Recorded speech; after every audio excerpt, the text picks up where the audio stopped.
एक बार ब्रीफ में बोलूंगा तुम्हारे लिए, ब्रीफ में तो मैं समझाने की कोशिश करता हूं, अगर तुम्हें समझ में आता है तो। देखो पी सबशेल में टोटल 6 इलेक्ट्रॉन जाते हैं।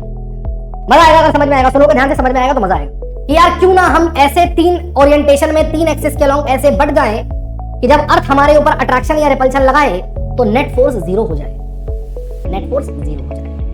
एक नोट तो न्यूक्लियस हो गया। अब मान लो मेरे घर का नंबर है 710, मेरे घर का नंबर है 710 और मेरी गली में, मैंने तुम्हें गली बता रखी है, जो पोस्ट ऑफिस पोस्टमैन जो है मेरी गली में आया, उसमें 690 से घर स्टार्ट है, 690, 91, 92, 93, 94। इन घरों में तो मैं नहीं मिलूंगा, इन घरों में तो मैं नहीं मिलूंगा ना।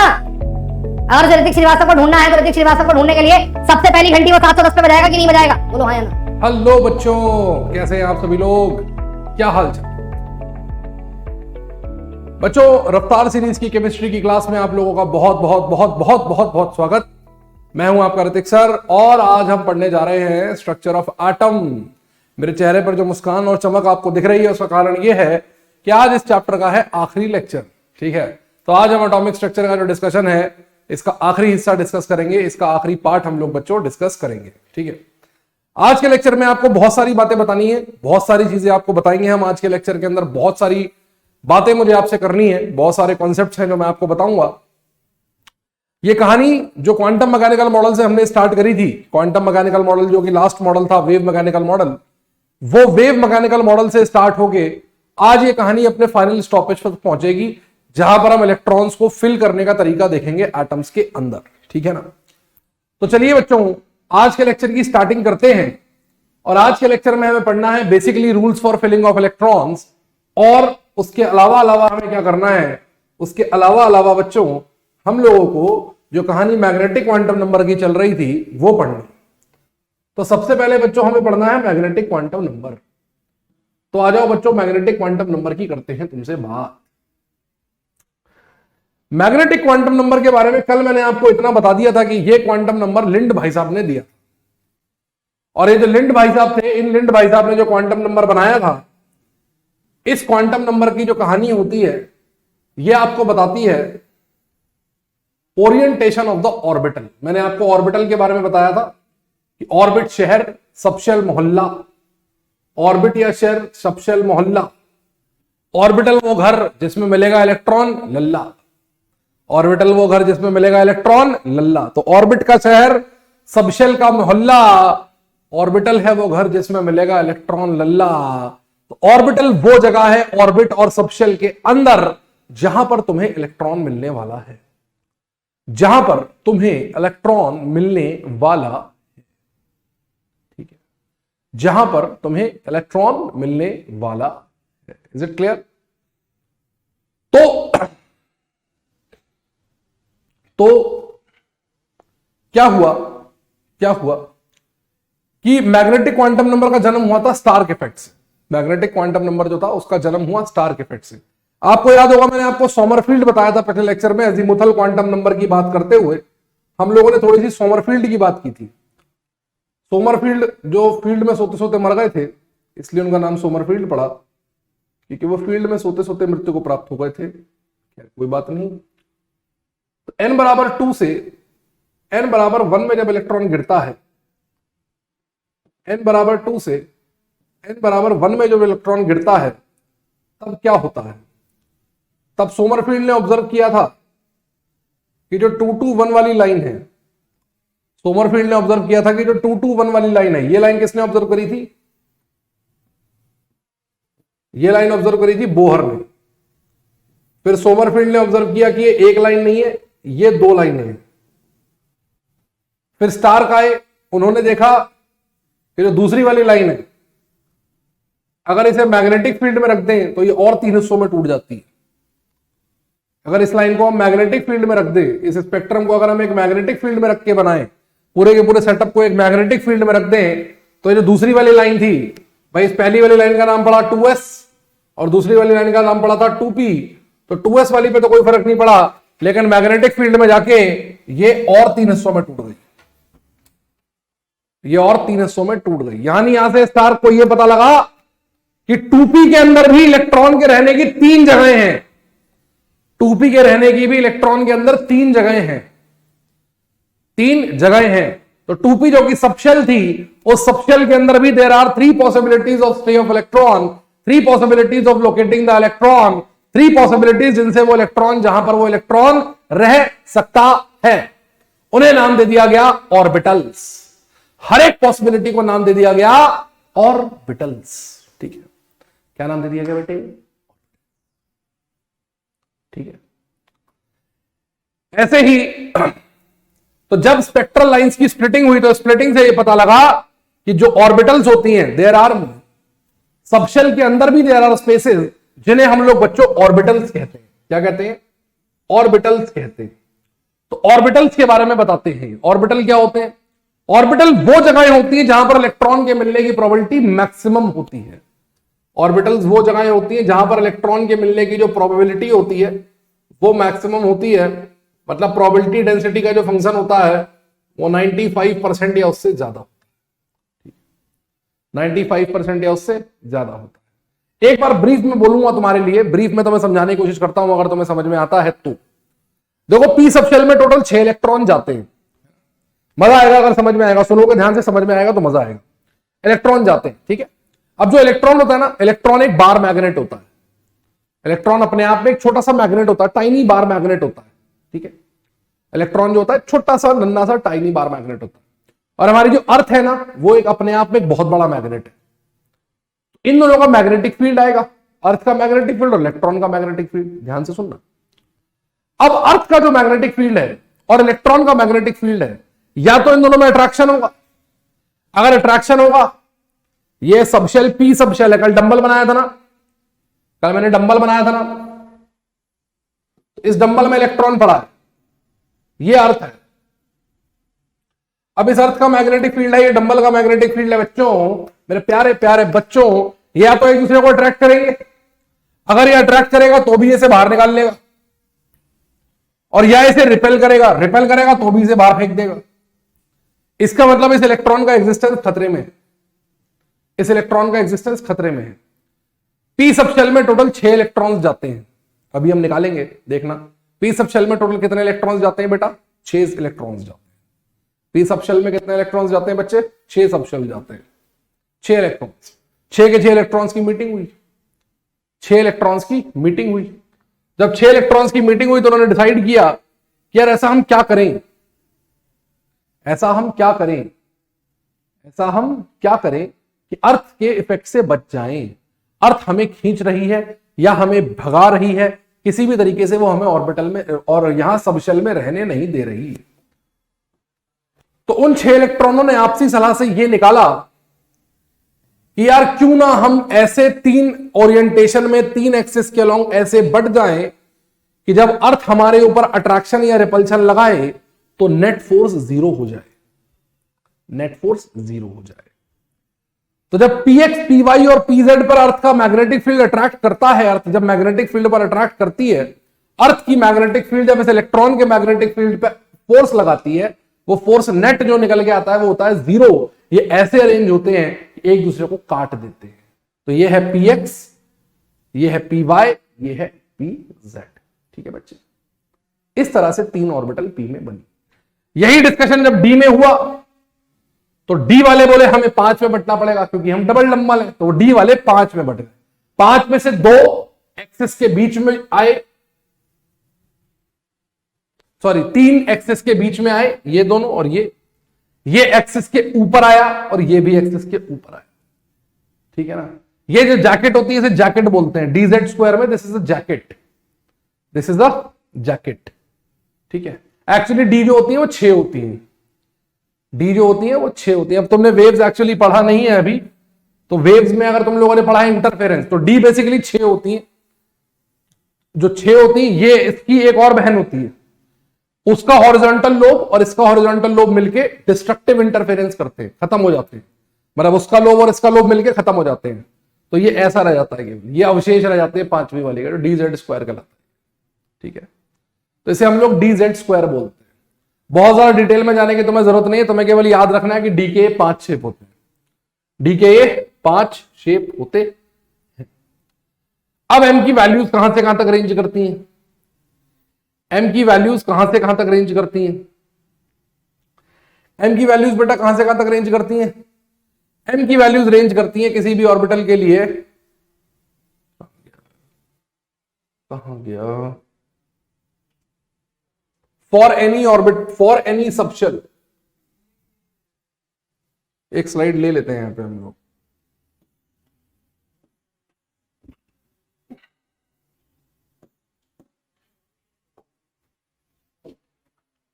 For any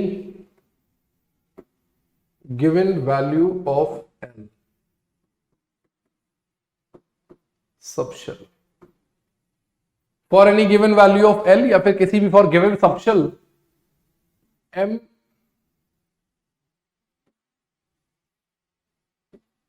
ranges from -L to +L including 0, -L to +L including 0। जैसे सपोज कीजिए S सबशेल, सबशेल क्या है, S L 0 M 0 P 1 -1 0 1 D 2 -2 -1 0 1 2 F 3 -3 -2 -1 0 1 2 3। इस तरीके से यहां कितनी वैल्यूज आ गई, एक वैल्यू, 3 वैल्यू, 5 वैल्यू, या 5 वैल्यू क्यों बोल रहा हूं मैं, एस में कितनी ऑर्बिटल होंगी, एक ऑर्बिटल, इसमें होंगी बच्चों 3 ऑर्बिटल, इसमें होंगी 5 ऑर्बिटल, और इसमें होंगी बेटा 7 ऑर्बिटल। ठीक है, 1 3 और 5 और 7। ठीक है बच्चे, इस तरह से पी में होती हैं 7 ऑर्बिटल। ऑर्बिटल के बारे में ध्यान देने वाली बात यह कि ये जो क्वांटम नंबर्स हैं, हमने ऑर्बिटल्स को असाइन कैसे किए हैं, how did we assign the quantum numbers, how did we assign the quantum numbers to the orbitals, वो देखना जरूरी है कि हमने इन्हें असाइन कैसे किए हैं। देखिए पी में 3 ऑर्बिटल्स हैं, अब इसमें z का फिक्स होता है कि z वाली जो होती है उसे रेफरेंस मानते हैं, z वाली को हमेशा 0 देना होता है, तो 3 वैल्यू आएंगे -1 0 1, pz को हमेशा 0 देना है, बाकी दोनों को आप चेंज कर सकते हैं। ऐसे डी में 5 वैल्यू आएंगे -2 -1 0 1 2, इसमें 0 फिक्स है, डी जेड स्क्वायर वाले को जाएगी, z एक्सेस को हमने रेफरेंस एक्सेस माना हुआ है, इसको 0 बोलेंगे, बाकी आप किसी को भी कहीं भी चेंज कर सकते हैं।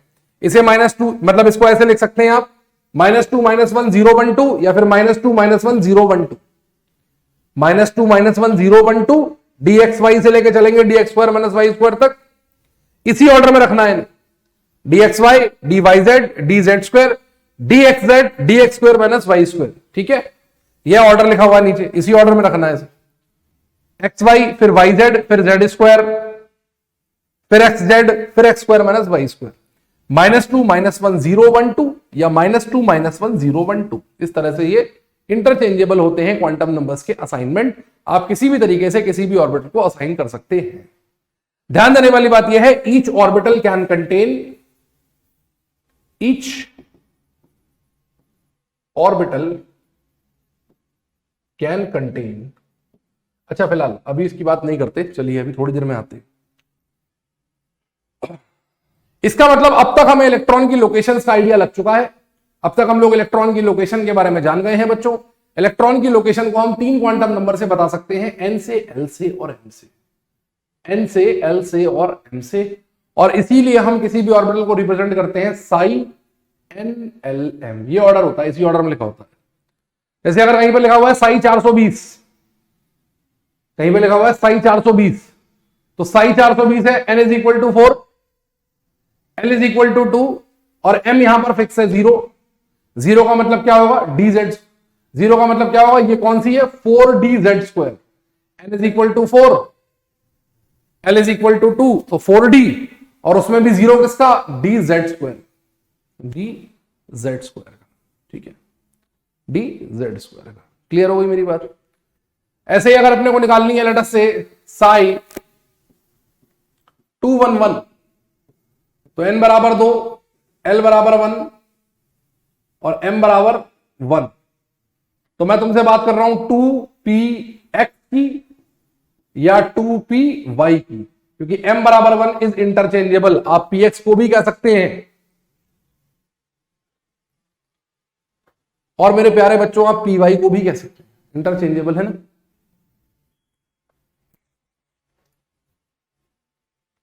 ठीक है ना बच्चों। तो ये कहानी हो गई। तो अब आपको क्या पता लग गया, ओरिएंटेशन पता लग गई। ओरिएंटेशन के बाद आपको ये देखिए शेप्स पता लग गए डी के। इसमें डी जो है वो X square minus Y square वाली जो है वो एक्सिस के ऊपर है, बाकी एक्सिस के बीच में है। ठीक है। तो ये कहानी हुई किसकी, ये कहानी हुई मैग्नेटिक क्वांटम नंबर की। बेटा नेक्स्ट क्वांटम नंबर आता है स्पिन क्वांटम नंबर एस। ये quantum number not included in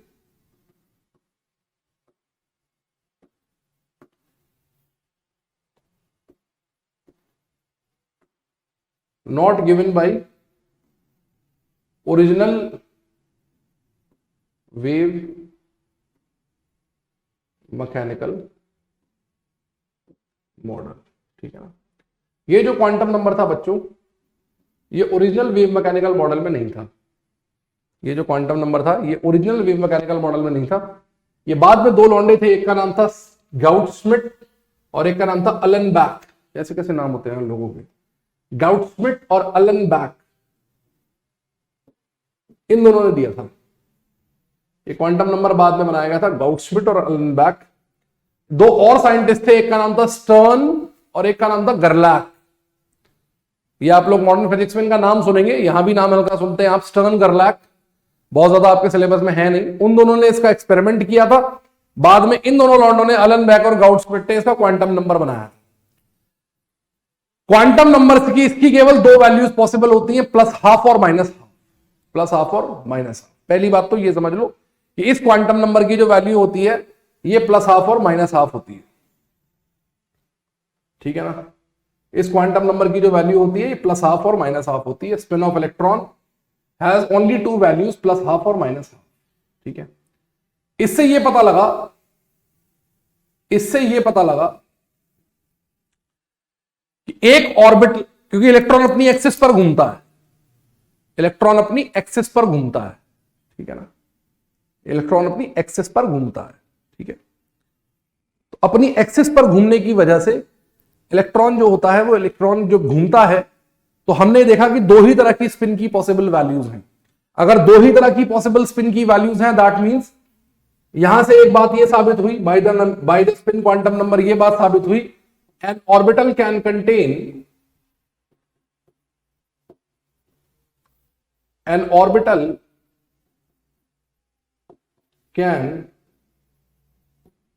contain maximum 2 electrons. क्योंकि स्पिन की दो वैल्यूज हैं, अगर दो से ज्यादातर इलेक्ट्रॉन एक ऑर्बिटल में आते तो इसका मतलब स्पिन की ज्यादा वैल्यूज होती हैं। लेकिन स्पिन की वैल्यूज केवल दो हैं, दैट मींस इलेक्ट्रॉन ऑर्बिटल में केवल दो ही इलेक्ट्रॉन्स आते हैं। ये स्पिन क्वांटम नंबर का सबसे इंपॉर्टेंट चीज है। जैसे हमने ऑर्बिटल एंगुलर मोमेंटम निकाला था, ऑर्बिटल एंगुलर मोमेंटम था due to rotation around nucleus, वो था √LL+1h/2π। ऐसे ही ये जो निकालते हैं ये होता है √SS1h/2π। और इसमें s की जो वैल्यू होती है ये हमेशा प्लस हाफ रखी जाती है, क्योंकि अगर आप माइनस हाफ रख देंगे तो रूट नेगेटिव में हो जाएगा और सत्यानाश बच जाएगा, आंसर कभी निकलेगा नहीं। ठीक है। एक काम की बात, ठीक है ना। ये जो लिखा हुआ है ना, spin off electron can be clockwise और एंटी क्लॉकवाइज, ये तुम कई जगह पढ़ोगे, कई जगह सुनोगे, कई किताबों में भी लिखा होता है। सच्चाई लेकिन ये है कि इलेक्ट्रॉन की ये डायरेक्शन नहीं दिखाती है। हाँ, ये सच्चाई वाली बात है, इलेक्ट्रॉन की डायरेक्शन नहीं दिखाती है। ठीक है ना। S is equal to plus half और माइनस हाफ क्या रिप्रेजेंट करता है? S is equal to plus half, AIIMS में आया हुआ क्वेश्चन है ये, एंड माइनस हाफ। एम्स वालों ने एक बार पूछा था कि प्लस हाफ और माइनस हाफ क्या रिप्रेजेंट करता है। सारे बच्चे गलत करके आए थे क्वेश्चन ये। क्यों? S is equal to plus half and minus half represent two quantum mechanical states which do not have any directional analogue, I don't remember the year exactly, but यदि आप एम्स के पीवाईक्यूज देखेंगे तो आपको कहीं ना कहीं एक क्वेश्चन मिलेगा। प्लस हाफ और माइनस हाफ का इलेक्ट्रॉन की डायरेक्शन से कोई लेना देना नहीं होता। हम क्लॉकवाइज और एंटी क्लॉकवाइज केवल आपको इसलिए बता देते हैं ताकि आपको एक फीलिंग आ जाए कि जो भी हो रहा है वो अपोजिट हो रहा है दोनों इलेक्ट्रॉन्स के लिए। whatever is happening, whatever S is representing, it is representing in opposite sense for both the electrons। बस असलियत में डायरेक्शन का लेना देना नहीं होता। बता दूं मैं आपको, these are not directions actually, these are basically quantum mechanical states। Clear है? हाँ जी, तो डायरेक्शन से लेना देना। तो स्पिन क्वांटम नंबर की सबसे इंपॉर्टेंट चीज थी कि इससे यह पता लगा कि एक ऑर्बिटल में मैक्सिमम केवल 2 ही इलेक्ट्रॉन्स जो है वो एग्जिस्ट कर सकते हैं।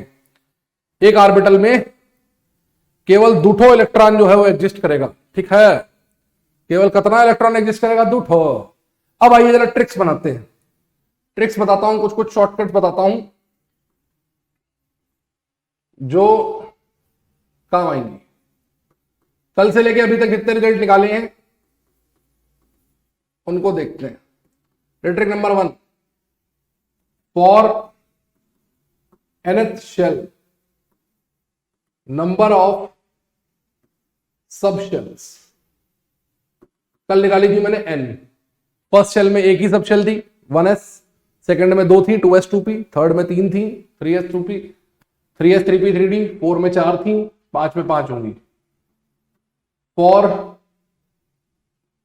nth subshell number of orbitals. nth subshell का मतलब नंबर ऑफ ऑर्बिटल्स, मतलब एल के लिए m की वैल्यूज देखो, 0 पे 0, 1 पे 3, 2 पे 5, 3 पे 7। इसको सेटिस्फाई करा लो, रूल पैटर्न बनेगा 2l + 1, मतलब एक सब शेल में 2l + 1 ऑर्बिटल्स होती हैं। एक सब शेल में कितनी ऑर्बिटल्स होती हैं मेरे बच्चों? 2l + 1 ऑर्बिटल होती है। l बराबर 1 रखो, देखो 3 वैल्यूज आ जाएंगी, है ना। 2l + 1 ये है क्या? Basically value of m for any. ठीक है, सब शेल में शेल आ गई, सॉरी शेल में सब शेल आ गई, सब शेल में ऑर्बिटल आ गई। अगर कोई पूछेगा for nth shell number of orbitals, अगर कोई पूछ ले, for nth shell number of orbitals अगर कोई पूछ ले, देखो जैसे मान लो n बराबर फर्स्ट शेल ले ली तुमने, n बराबर फर्स्ट ले लिया, इसके लिए l बराबर 1 होगा, m बराबर 0 होगा। सत्यानाश। l बराबर 0, m बराबर 0। एक ऑर्बिटल 1s, एक ऑर्बिटल 1s, तो एक के लिए एक ऑर्बिटल, क्योंकि s तो डिवाइड होती ही नहीं, s तो डिवाइड होती ही नहीं है। अब आओ n = 2, 2s एक ऑर्बिटल, और ये 2p इसकी 3, -1 0 1, 1 और 3 कितनी? 4 ऑर्बिटल, 4 ऑर्बिटल। 3 में आओ, 3 में 3 सब shell, 3s 3p 3d, 3s 3p 3d, 3s 3p 3d, सही है भाई। 3s में, s में किसी में भी एक ही ऑर्बिटल होती है, p में 3, d में 5, 9। 1 में 1, 2 में 4, 3 में 9। क्या पैटर्न बनेगा बच्चों? बोलो ना, बोलो ना, क्या पैटर्न बनेगा बच्चों? nth shell number of orbitals होती है सीधे सीधे n²। 1 में 1, 2 में 4, 3 में 9, 4 में 16। चेक कर लेना। नंबर ऑफ इलेक्ट्रॉन्स पर ऑर्बिटल 2, नंबर ऑफ इलेक्ट्रॉन्स पर सबसेल।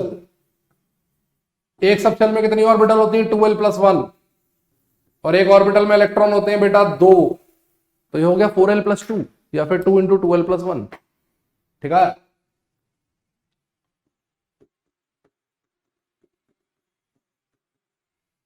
ऐसे ही, ऐसे ऐसे ही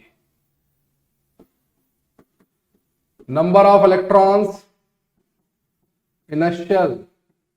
एक शेल में n स्क्वायर ऑर्बिटल, एक ऑर्बिटल में 2 इलेक्ट्रॉन, 2n स्क्वायर। ये बोरबरी रूल याद है, याद है बोरबरी रूल। n बराबर 1, फर्स्ट शेल में 1 electron, sorry 2 electron, second shell में 8, थर्ड में 18, फोर्थ में 32, याद है 2 8 18 32 54 86 2 8 18 32 54 86 मैजिक नंबर्स याद है। वो 2n स्क्वायर यहां से आता है, 2n स्क्वायर देख लो क्वांटम मैकेनिकल मॉडल से ये भी आ गया। तो ये सारी की सारी चीजें ट्रिक्स हैं, ये सीधे सीधे याद रखोगे बहुत मदद करेंगी तुम्हें, ये सीधे सीधे याद रखोगे तो बहुत मदद करेंगी तुम्हें। एक बात और, सातवां, L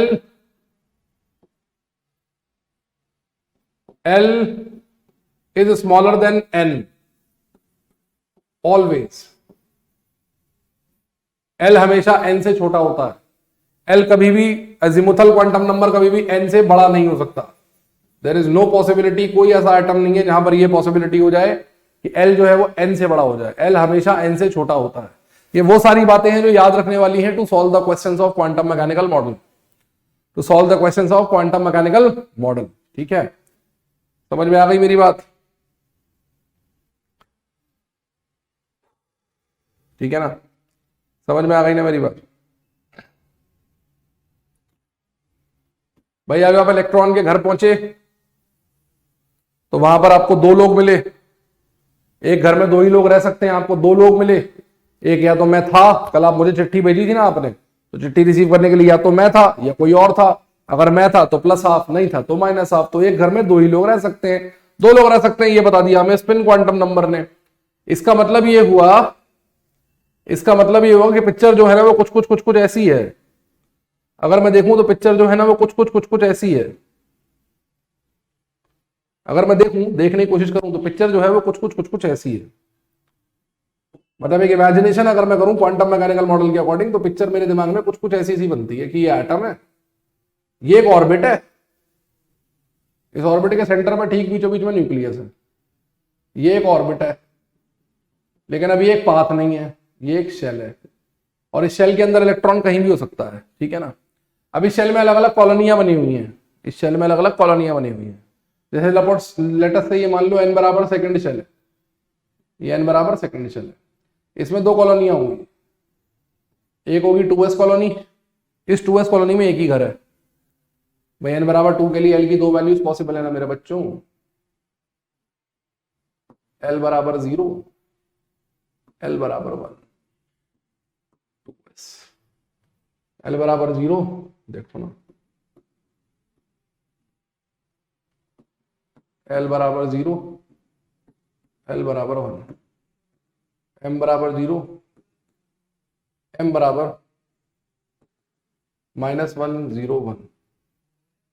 ठीक है, इसका नाम पड़ गया 2s और इसका नाम पड़ गया 2p।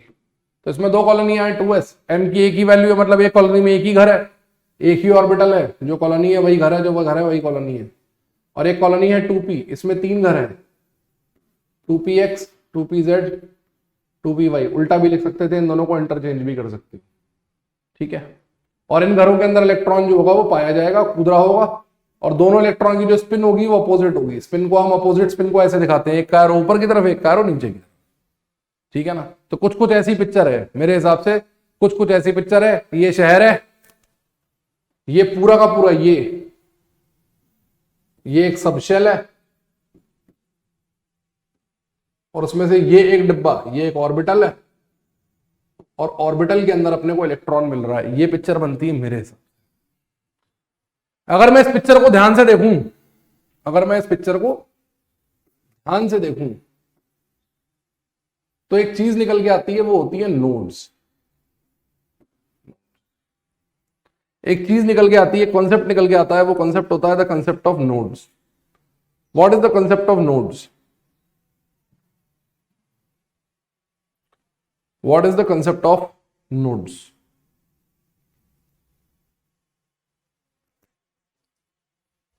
है ना, किसी भी ऑर्बिटल के अंदर आप देखें, किसी भी ऑर्बिटल के अंदर अगर आप देखें तो इलेक्ट्रॉन हर जगह नहीं जा सकता।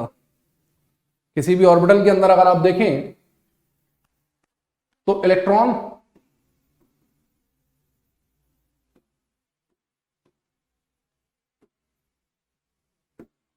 तो ये एक आपको मैंने क्वांटम मैकेनिकल मॉडल का एग्जांपल दिया और आपको फीलिंग कराने की कोशिश करी कि किस तरह से ये इलेक्ट्रॉन घूमता है। अब ये इलेक्ट्रॉन इस घर में भी हो सकता है, इस घर में भी हो सकता है, इसमें भी हो सकता है, इसमें भी हो सकता है, किसी भी घर में घूम रहा हो सकता है, ठीक है ना, किसी भी घर में घूम रहा हो सकता है। अब नेक्स्ट कॉन्सेप्ट आता है नोड। नोड क्या होता है भाई साहब? नोड क्या हुआ है भाई? नोड हुआ है ऐसी जगह, ऐसी जगह, ऐसी जगह जहां पे, ऐसी जगह जहां पे, जहां पे इलेक्ट्रॉन के मिलने की पॉसिबिलिटी नहीं होती है, इलेक्ट्रॉन नहीं मिलता है। ऑर्बिटल में भी कुछ ऐसे स्पेसेस होते हैं जहां पर इलेक्ट्रॉन नहीं ही मिलेगा। जैसे मान लो तुम मेरे घर आ रहे हो, मेरे घर में मान लो मेरे मोहल्ले में घुसे, तुम मेरी कॉलोनी में घुसे, तो मेरी कॉलोनी के अंदर लेटस से एक क्या है, लेटस से एक परचून की दुकान है, एक परचून की, या लेटस से एक डेयरी है, लेटस से एक डेयरी है, डेयरी पे मैं दूध लेने जा सकता हूं वैसे तो। लेटस से कोई एक ऐसी चीज है, कोई एक ऐसी जगह है, लेटस से हम मान लेते हैं कि जहां मैं नहीं ही हो सकता। तो मेरे का चिट्ठी देना है ना कि जहां मैं नहीं ही हो सकता, कि यहां तो मैं नहीं ही मिलूंगा, इस बात की गारंटी है। नोड एक ऐसी जगह है कि वहां पर तुम्हें इलेक्ट्रॉन नहीं ही मिलेगा, you will not get an electron, electron मिलना ही नहीं है। इसी ऑर्बिटल में एक ऐसी जगह जहां पर इलेक्ट्रॉन मिल ही नहीं सकता, हो ही नहीं सकता कि इलेक्ट्रॉन यहां पर हो, इलेक्ट्रॉन यहां पर हो। जैसे मेरी कॉलोनी के अंदर एक गर्ल्स स्कूल है जहां पर सारी स्टूडेंट भी गर्ल्स हैं और टीचर भी फीमेल हैं, वहां तो मैं नहीं हो सकता, गारंटी इस बात की, गारंटी इस बात की, वहां तो नहीं हूंगा, आया ना, है ना, ठीक। तो वो नोड है, वो नोड है कि वहां तो नहीं हो सकता मैं। तो एटम में ऐसी जगह है जहां पर इलेक्ट्रॉन नहीं मिलता, उसे हम लोग नोड कहते हैं। क्या कहते हैं? नोड कहते हैं। अब नोड होते हैं दो तरह के। नोड कितने तरह के होते हैं मेरे बच्चों? दो तरह के। एक तो होता है रेडियल नोड, एक तो होता है रेडियल नोड, है ना, रेडियल नोड, और फिर स्फेरिकल नोड, या इसे नोडियल सरफेस कहते हैं। दूसरे होते हैं बच्चों angular node, non spherical node, या फिर nodal plane. Nodal plane total node होते हैं बच्चों radial node plus angular node. Sir ये आपने क्या कहानी सुना दी, हमें समझ में कुछ भी नहीं आया। सर आप ये क्या कहानी सुनाए चले जा रहे हो, ये हमें कुछ भी समझ में नहीं आ रहा। आइए बात करते हैं नोडल सरफेस की या रेडियल नोड।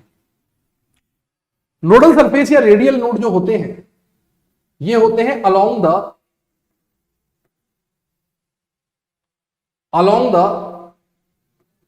ऑर्बिटल, या ऐसे मैं बोलूंगा फाउंड अलोंग द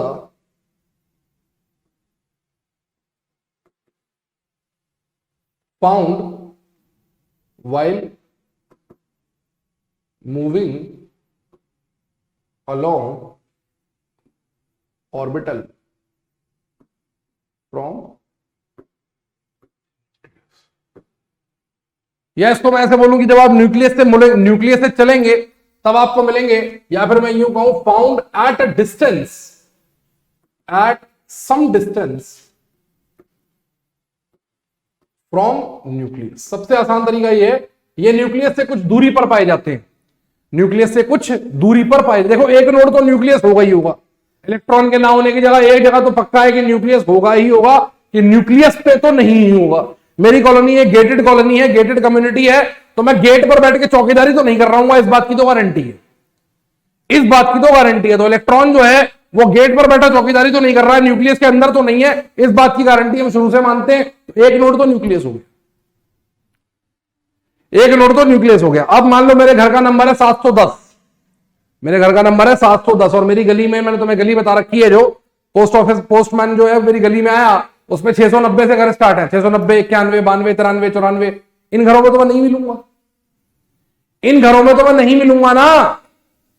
अगर उसे ऋतिक श्रीवास्तव को ढूंढना है तो ऋतिक श्रीवास्तव को ढूंढने के लिए सबसे पहली घंटी वो 710 पे बजाएगा कि नहीं बजाएगा? बोलो हाँ या ना। ऐसा तो नहीं होगा ना कि 690 में जाकर देखेगा क्या ऋतिक श्रीवास्तव ये चीनी लेने आए हैं, 695 में क्या दूध लेने आए हैं, 705 पर क्या ऋतिक श्रीवास्तव, 705 में एक राशन की दुकान है, क्या ऋतिक श्रीवास्तव जी राशन लेने आए हैं? सबसे पहले मेरे घर जाकर घंटी बजाएगा कि नहीं बजाएगा? हाँ कि ना बोलो। तो 690 से 710 तक तो मैं नहीं मिलूंगा ना, 709 तक तो नहीं मिलूंगा ना, नहीं मिलूंगे। और उस तक जाने के लिए जो पोस्टमैन है उसे गेट से चलना पड़ेगा ना किसी डिस्टेंस पे, बोलो हाँ कि ना, बोलो चलना पड़ेगा ना किसी डिस्टेंस पे, कहो हाँ कि ना। अरे बोलो मेरे बच्चे, बोलो बोलो बोलो, अरे बोलो बोलो बोलो बोलो बोलो बोलो बोलो बोलो बोलो ना। तो ये रेडियल नोड होगा क्योंकि आपको किसी डिस्टेंस के अलोंग चलना पड़ रहा है, किसी डिस्टेंस के अलोंग चलना पड़ रहा है। ये पार्ट ऑफ द ऑर्बिटल होते हैं। ये क्या होते हैं? पार्ट ऑफ द ऑर्बिटल होते हैं। और ये एक्चुअल नोड्स होते हैं, ये असलियत में होते हैं, ये एक्चुअल नोड्स होते हैं, असलियत में सरफेसेस एग्जिस्ट करते हैं। जैसे 1s है, 1s है तो 1s ऐसी है, ये 1s ऑर्बिटल है, ये 1s ऐसी है, 1s के ऊपर ये 2s है, ठीक है ना, ये 1s के ऊपर 2s। अब ये क्या है? ये 2s के ऊपर 3s है। देखो हमने डायग्राम बना रखा है, ये बना हुआ डायग्राम। सबसे अंदर वाली जो ऑर्बिटल है ना, ये 1s है, फिर ये 2s है, फिर ये 3s है। अब इसको 3D में विजुलाइज करने की कोशिश करो। 1s है, क्रिकेट की बॉल है, सॉरी हाँ क्रिकेट की बॉल है, क्रिकेट की बॉल है, ज्यादा बड़ी हो जाएगी। टेबल टेनिस की बॉल है 1s, इसके अंदर अंदर इलेक्ट्रॉन है, बोलो हाँ कि ना। अब क्रिकेट की बॉल लो, उसको फाड़ दो, उसको फाड़ दो, उसके अंदर इलेक्ट्रॉन घूम रहा है, हाँ घूम रहा है, उसे फाड़ दो, उसमें टेनिस की बॉल डाल दो, टेबल टेनिस की बॉल डाल दो। तो अब इलेक्ट्रॉन टेबल टेनिस की बॉल के अंदर घूम रहा है या फिर क्रिकेट की बॉल के अंदर घूम रहा है, लेकिन जो टेबल टेनिस की बॉल का आउटर सरफेस है इस पे इलेक्ट्रॉन तो नहीं है ना, तो this surface is a node, this surface is a node. Clear है? अब इस क्रिकेट की बॉल को उठा के डाल दो फुटबॉल में, तो इलेक्ट्रॉन टेबल टेनिस की बॉल के सरफेस पर भी नहीं है, अब क्रिकेट की बॉल के सरफेस पे भी नहीं है। फुटबॉल के अंदर वाला जो इलेक्ट्रॉन है केवल फुटबॉल में मूव करेगा, केवल फुटबॉल में मूव करेगा। क्रिकेट की बॉल वाला केवल क्रिकेट की बॉल में मूव करेगा। क्रिकेट की बॉल वाला क्रिकेट के सरफेस पे तो नहीं आ सकता, नहीं आ सकता ना। टेबल टेनिस की बॉल वाला क्रिकेट की बॉल के सरफेस पे तो नहीं जा सकता ना, टेबल टेनिस के सरफेस पे तो नहीं आ सकता, अंदर से आ सकता है, बाहर से तो नहीं आ सकता ना, निकल के ऐसे तो नहीं आ सकता ना। तो ये सरफेसेस जो है वो नोड है। ऐसे ही देखो, ये 2p है, इसके ऊपर 3p है, इसके ऊपर ये 4p है। अब जो 2p का इलेक्ट्रॉन है वो इस बाउंड्री के अंदर अंदर तो घूम सकता है, इसके बाहर तो नहीं आ सकता, ये आ सकता है नहीं, तो ये इलाका नोड हो गया। ऐसे बेटा ये 3p का देखो, 3p का इलेक्ट्रॉन 3p के अंदर रहेगा, बाहर थोड़ा निकल के घुस जाएगा 4p में, तो ये नोड हो गया। इस तरह से नोड निकाल, नोड की वैल्यू कैसे निकाली जाती है बच्चों? नोड की value we calculate, how do we calculate the value of nodes? Nodes we calculate as n minus l minus 1, n minus l minus 1, इनकी वैल्यू निकालते हैं बच्चों n माइनस l माइनस 1। जैसे s के लिए निकालते हैं, 1s के लिए, 1s में कोई नोड नहीं होता, 1s में कोई नोड नहीं होता। अभी तो सर आपने कहा न्यूक्लियस सबका नोड होता है, क्योंकि न्यूक्लियस सबका है इसलिए न्यूक्लियस किसी का नहीं है, न्यूक्लियस को गिनते ही नहीं है, ठीक है, न्यूक्लियस को गिनते ही नहीं है। 1s 0, nodal plane, nodal plane निकालते हैं बच्चों l से, किससे निकालते हैं? l से। अभी नोडल प्लेन की बात नहीं कर रहे हैं बच्चे, अभी हम लोग नोडल प्लेन की बात नहीं कर रहे हैं। We are not talking about nodal plane right now, we are not talking about nodal planes right now. What we are talking is, we are talking about what? Radial nodes. 2s, 2 minus 1 minus 1, sorry 2 minus 0 minus 1, 1 आ गया। देखो वही table tennis की ball का surface, 2p, 2 minus 1 minus 1 0, 3p, 3 minus 1 minus 1, 2 minus 0 minus 1, 2 minus 1 minus 1, 3 minus 2 minus 1। ठीक है, कोई भी सीरीज जहां से शुरू होगी सब शेल की, शुरुआत वाली सब शेल में हमेशा 0 नोड मिलेगा। जैसे S1 से शुरू होती है 0, P2 से शुरू होती है 0, D3 से शुरू होती है 0। ठीक है, समझ में आई? अभी मैं तुमसे 3p में निकलवाता तो कितने आते? 3 - 1 - 1 एक नोड, 3 - 1 - 1 एक नोड, ये आते। ये है वो एक नोड, ये रहा। ये जो बीच का सरफेस है ना, ये 3p का नोड है, क्योंकि इसके अंदर तो इलेक्ट्रॉन हर जगह है, लेकिन 3p के अंदर का जो इलेक्ट्रॉन है वो इस सरफेस के अंदर थोड़ा घुसेगा, वो तो इस सरफेस के बाहर ही बाहर घूम सकता है बस। तो ये नोड हो गया। ऐसे अगर अपने को 3D में निकालना हो तो 0, लेकिन अगर 4D में निकालना हो एक नोड आ जाएगा।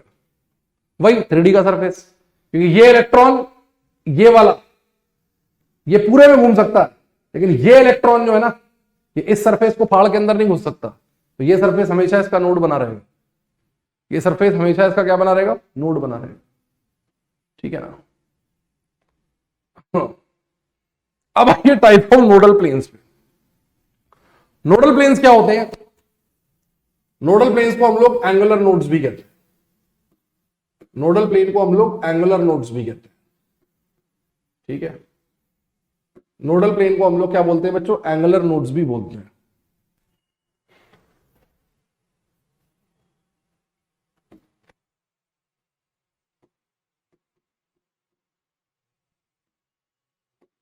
ये इमेजिनरी प्लेन्स होते हैं पासिंग थ्रू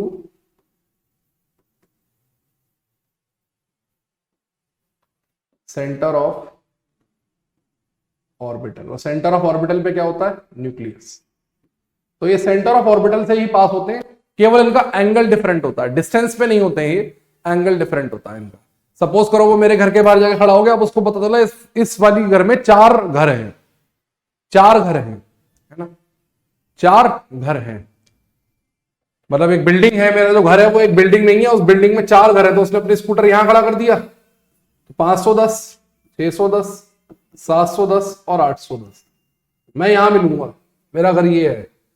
तो ये यहां से चला ग्राउंड से इस एंगल पर, इस एंगल पर और इस एंगल पर, इसके लिए नोड है। इस एंगल पर, इस एंगल पर और इस एंगल पर इसके लिए नोड है। इन सबका डिस्टेंस सेम है हॉरिजॉन्टली इसके लिए, बट इसका एंगल डिफरेंट है from the point of the starting. तो ऐसे ही एंगुलर नोड जो होते हैं इनका डिस्टेंस नहीं होता, ये मिलते हैं न्यूक्लियस के पास ही है, न्यूक्लियस से होकर गुजरेंगे सेंटर से, लेकिन एंगल डिफरेंट होंगे। जैसे px है, ये px है, तो इस yz प्लेन में आपको कोई भी इलेक्ट्रॉन नहीं मिलेगा। घटिया बनाया आपने, py है ना, ये py पूरी y एक्सिस के अलोंग है ऐसी, तो आपको इस प्लेन के अलोंग कोई इलेक्ट्रॉन नहीं मिलेगा। जहां मेरा हाथ दिख रहा है, देख रहे हैं, py के लिए zx प्लेन। अभी ये px होती ऐसी,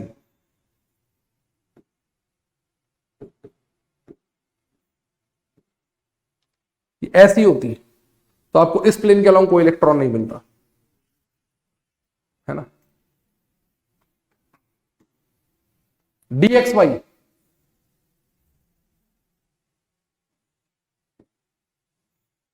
dxy दोनों एक्सिस के बीच में,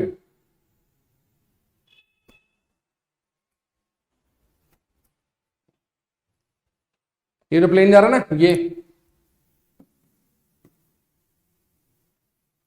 ये वाला yz और xz, ठीक है बेटे? इस तरह से dx square minus Y square के इंपॉर्टेंट है, dx square minus Y square के इंपॉर्टेंट है, ठीक है ना? dx square minus Y square के इंपॉर्टेंट है।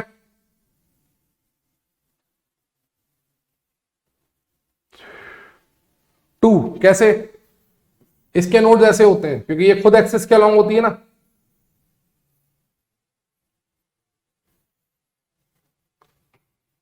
ऐसी होती है ये, तो इसके नोड्स बेटा ऐसे गुजरते हैं, देखो ऐसे, 1 और 2।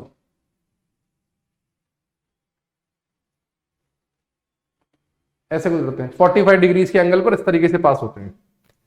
ये एंगल बेटा 45 डिग्री होता है, ठीक है। इनकी संख्या कितनी होती है नोडल प्लेन्स की? Number of nodal planes is L।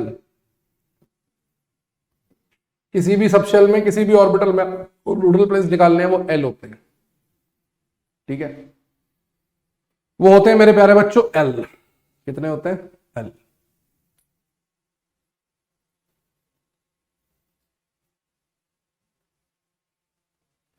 एक इंपॉर्टेंट एग्जांपल आता है इसके अंदर, very important example is dz square. dz square, dz square, dz square में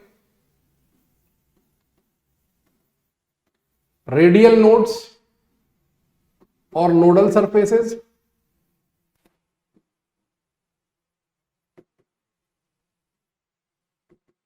n-l-1। तो बेटा 3dz स्क्वायर में कितने होंगे? 3 - 2 - 1 0, L होता है इसके लिए 2। 4dz स्क्वायर में कितने होंगे? 1। 5dz स्क्वायर में कितने होंगे? 2, ठीक है। अगर मैं आपसे पूछूंगा इसके नोडल प्लेन कितने होंगे?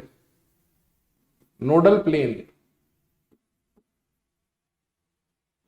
तो वो होंगे 0। कारण dz स्क्वायर ऐसा होता है। कितना घटिया बनाया मैंने,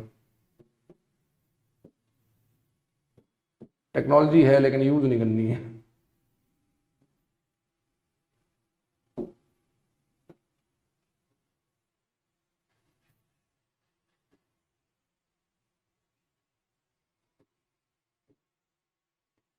ऐसा।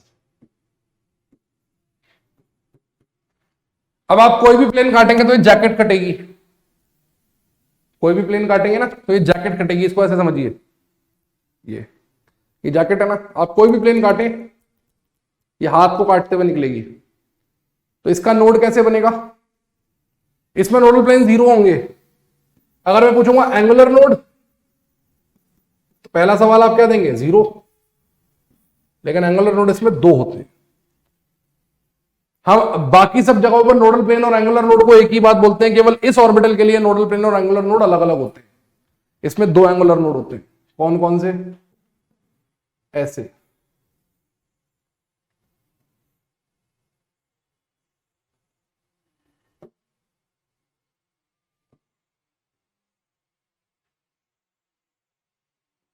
Like this. ये है, यहां से 45 डिग्री एंगल में नीचे जाओ, यूं करके घूम जाओ, कॉनिकल शेप बनेगी एक, ठीक है। इन नोडों का नाम होता है बेबी सूदर नोड।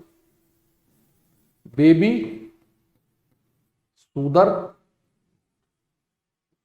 तो अगर कोई पूछ लेगा डीजेड स्क्वायर में रेडियल नोडियल प्लेन कितने होते हैं, तो नोडल प्लेन तो भाई हुआ है 0।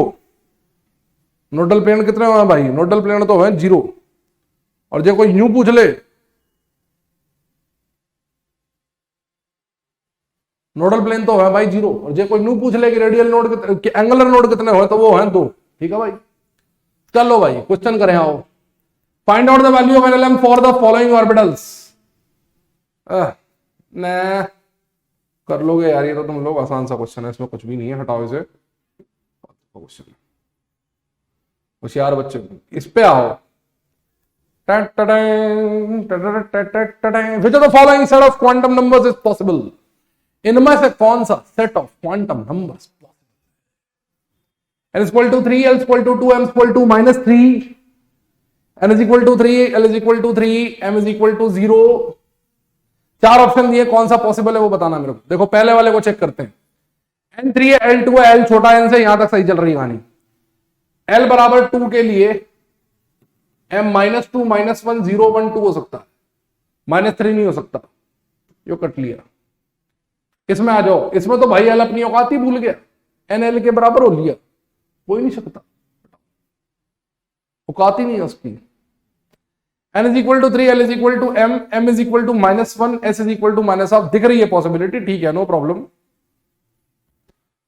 अब n is equal to 4, l is equal to 2, चौथे वाले में भाई स्पिन क्वांटम नंबर की वैल्यू +1 है, हो सकती है क्या? नहीं हो सकती ना, तो सी ऑप्शन हमारा आंसर, सी ऑप्शन भाई हमारा आंसर, ठीक है। ऐसे क्वेश्चन बहुत आवे हैं, ऐसे क्वेश्चन बहुत आवे हैं भाई नीट में।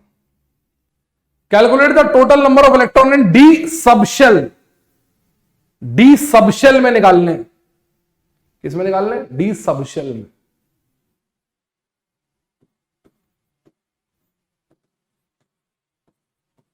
फॉर डी सबशेल L बराबर होगा 2, total number of electrons in D subshell 2 × 2l + 1,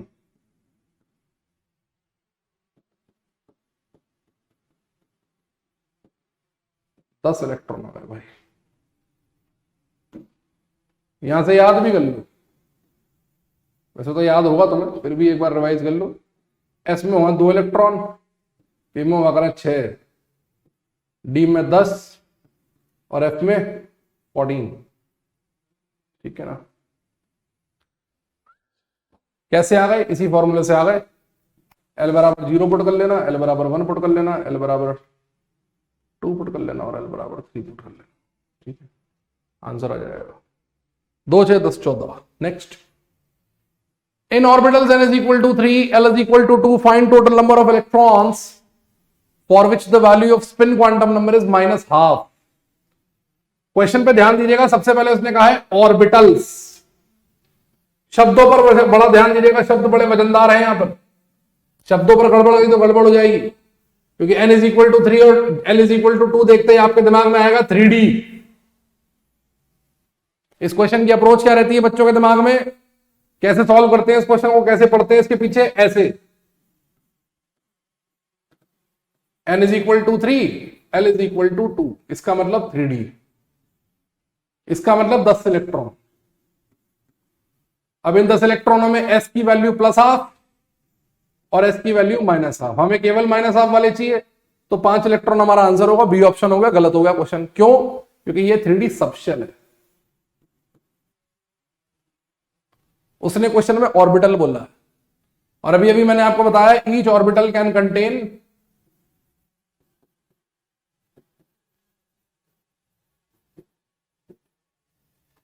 only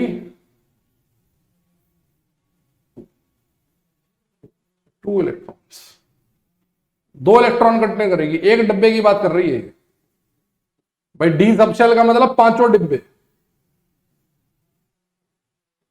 ये डी सबशेल है।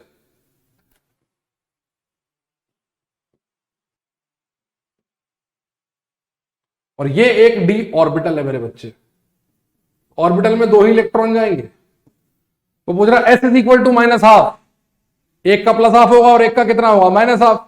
तो एक का अगर -12 होगा तो कितने इलेक्ट्रॉन्स पॉसिबल है? केवल एक ही तो पॉसिबल है। इधर वाले का +12 मान लो तो इधर वाले का -12 हो गया, सिंपल, ठीक है। For n + l is equal to 5, find total number of subshells, total number of orbitals and total number of electrons. ये निकालना है हमें n + l is equal to 5 के लिए। बहुत कॉमन कैटेगरी है, ऐसे बहुत सारे क्वेश्चंस आते हैं इस वाले कंसेप्ट के ऊपर, और ये सॉल्व कैसे होते हैं वो देख लो। n + l is equal to 5, n + l is equal to 5, n + l is equal to 5, integer में n + l is equal to 5 के जितने भी केस बन सकते हैं बना लो। शुरू करते हैं।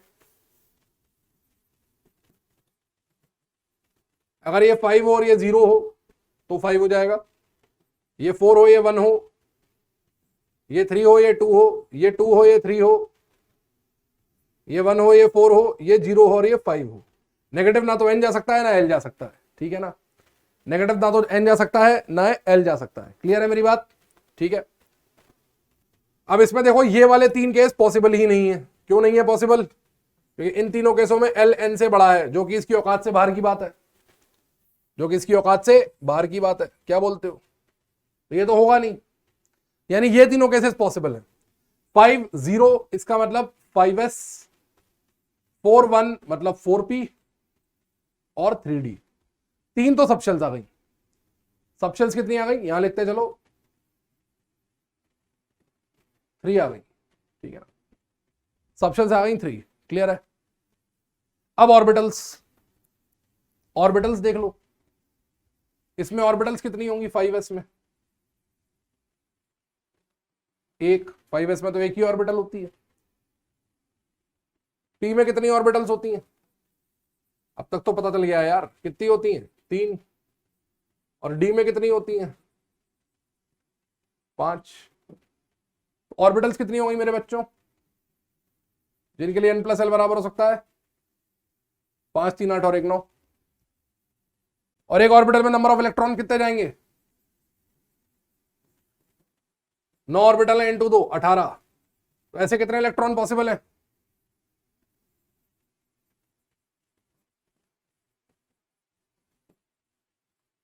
केवल पूरा खेल बेसिक्स का है बच्चों। अगर बेसिक्स चमके हुए हैं तो फटाफट से क्वेश्चन बनेगा, कोई रोक नहीं सकता। देख लो, केवल बेसिक का गेम है।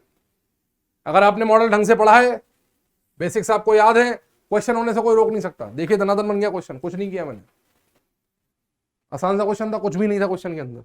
ऐसे ही और ऐसे ही क्वेश्चन आते हैं। मैं फिर बता दूं, जो बच्चे बार बार टफ क्वेश्चन कर रहे हैं ना, कि टफ क्वेश्चन कराओ, टफ क्वेश्चन कराओ, टफ क्वेश्चन क्यों नहीं करा रहे, नहीं आएगा पेपर में टफ क्वेश्चन, गारंटी है मेरी। याद कर लेना जिस दिन पेपर देने जाओगे, याद कर लेना, मुझे जब पेपर देखोगे ना याद कर लेना। खुद सोचो यार, जिस पेपर में बच्चे पूरे में पूरा नंबर मार रहे हैं, 720 में 700 नंबर स्कोर, 720 में 720 वाला टॉप कर रहा है, परफेक्ट स्कोर हो रहा है जिस पेपर में, उस पेपर का लेवल कहां से टफ बना लेंगे यार, कैसे बना लेंगे टफ। हर पेपर का अपना एक नेचर होता है, हर पेपर का अपना एक नेचर होता है। इस पेपर का नेचर नहीं है टफ होने का। इजी क्वेश्चन आएगा, गलती तुमसे इस बात पे कराएंगे वो, इनकी फिलॉसफी है नीट वालों की, कि तुमसे गलती किस बात पे कराएंगे, इस बात पे कि तुम बहुत ज्यादा सही क्वेश्चन करने के चक्कर में गड़बड़ करोगे। क्योंकि आसान देख के हम हड़बड़ा जाते हैं, और हड़बड़ाहट में होती है गलतियां, ठीक है। हड़बड़ाहट में क्या होती है, गलतियां होती है, ठीक है।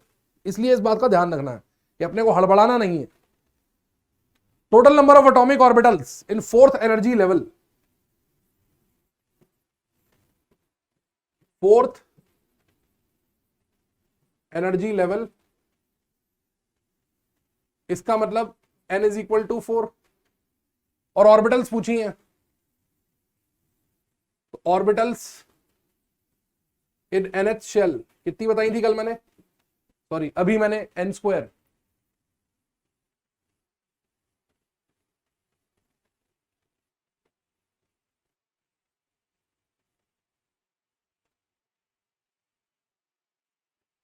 ये रही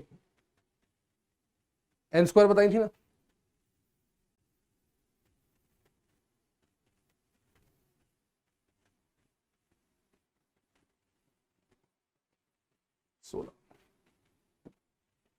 इलेक्ट्रॉन पूछता 2n² कर देते, इलेक्ट्रॉन पूछता क्या कर देते, 2n² कर देते, ठीक है ना।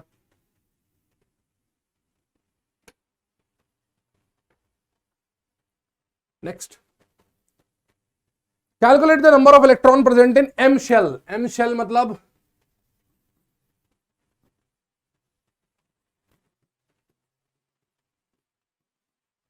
जिनके लिए m बराबर -1, मैग्नेटिक क्वांटम नंबर m बराबर -1, ठीक है ना। जिनके लिए m बराबर -1, मैग्नेटिक क्वांटम नंबर बराबर -1, ठीक है ना, -1। देखिए n बराबर 3, सॉल्व करते हैं इसे। n बराबर 3, l की 3 वैल्यूज, l बराबर 0, l बराबर 1, l बराबर 2, ठीक है। m की एक ही वैल्यू, 3 वैल्यूज, और यहां 5 वैल्यूज।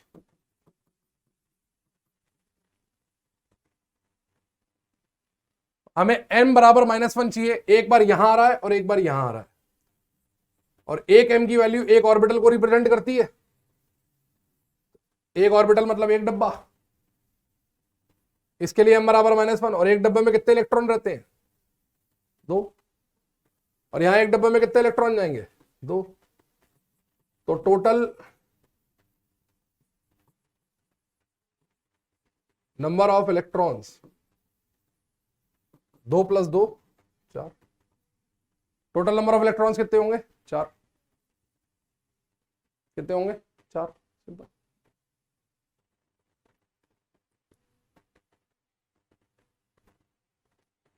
ठीक है ना? टोटल नंबर ऑफ इलेक्ट्रॉन्स कितने हो गए बच्चों? 4।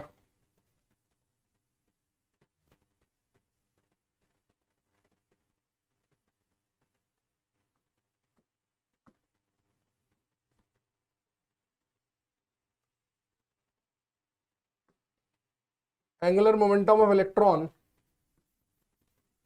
in p shell will be a √2h upon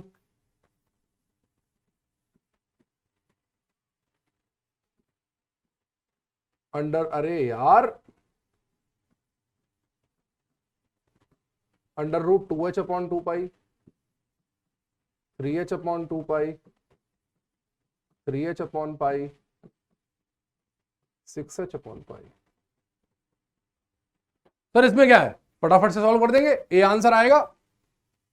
आप ही ने तो बताया था, आप ही ने तो सर कल के लेक्चर में बताया था हमें, आप ही ने तो सर हमें कल के लेक्चर में बताया था। क्या बताया था?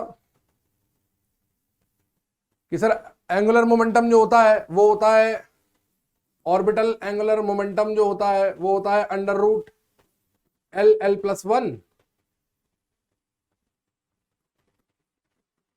h upon 2 pi for p shell. हम L को 1 रख देंगे तो ऑर्बिटल एंगुलर मोमेंटम कितना आ जाएगा? √2h upon 2 pi। ऐसा करके ये ऑप्शन मार देंगे, क्वेश्चन गलत हो जाएगा, -1 लगवा के चले आएंगे खुशी खुशी। क्यों? वो सब सेल होती है बेटा, ये पी सेल। कैपिटल पी से डिनोट किया, कैपिटल पी से सब शेल डिनोट नहीं होती, कैपिटल पी से शेल डिनोट होती है। सामने लिखा भी हुआ है पी शेल,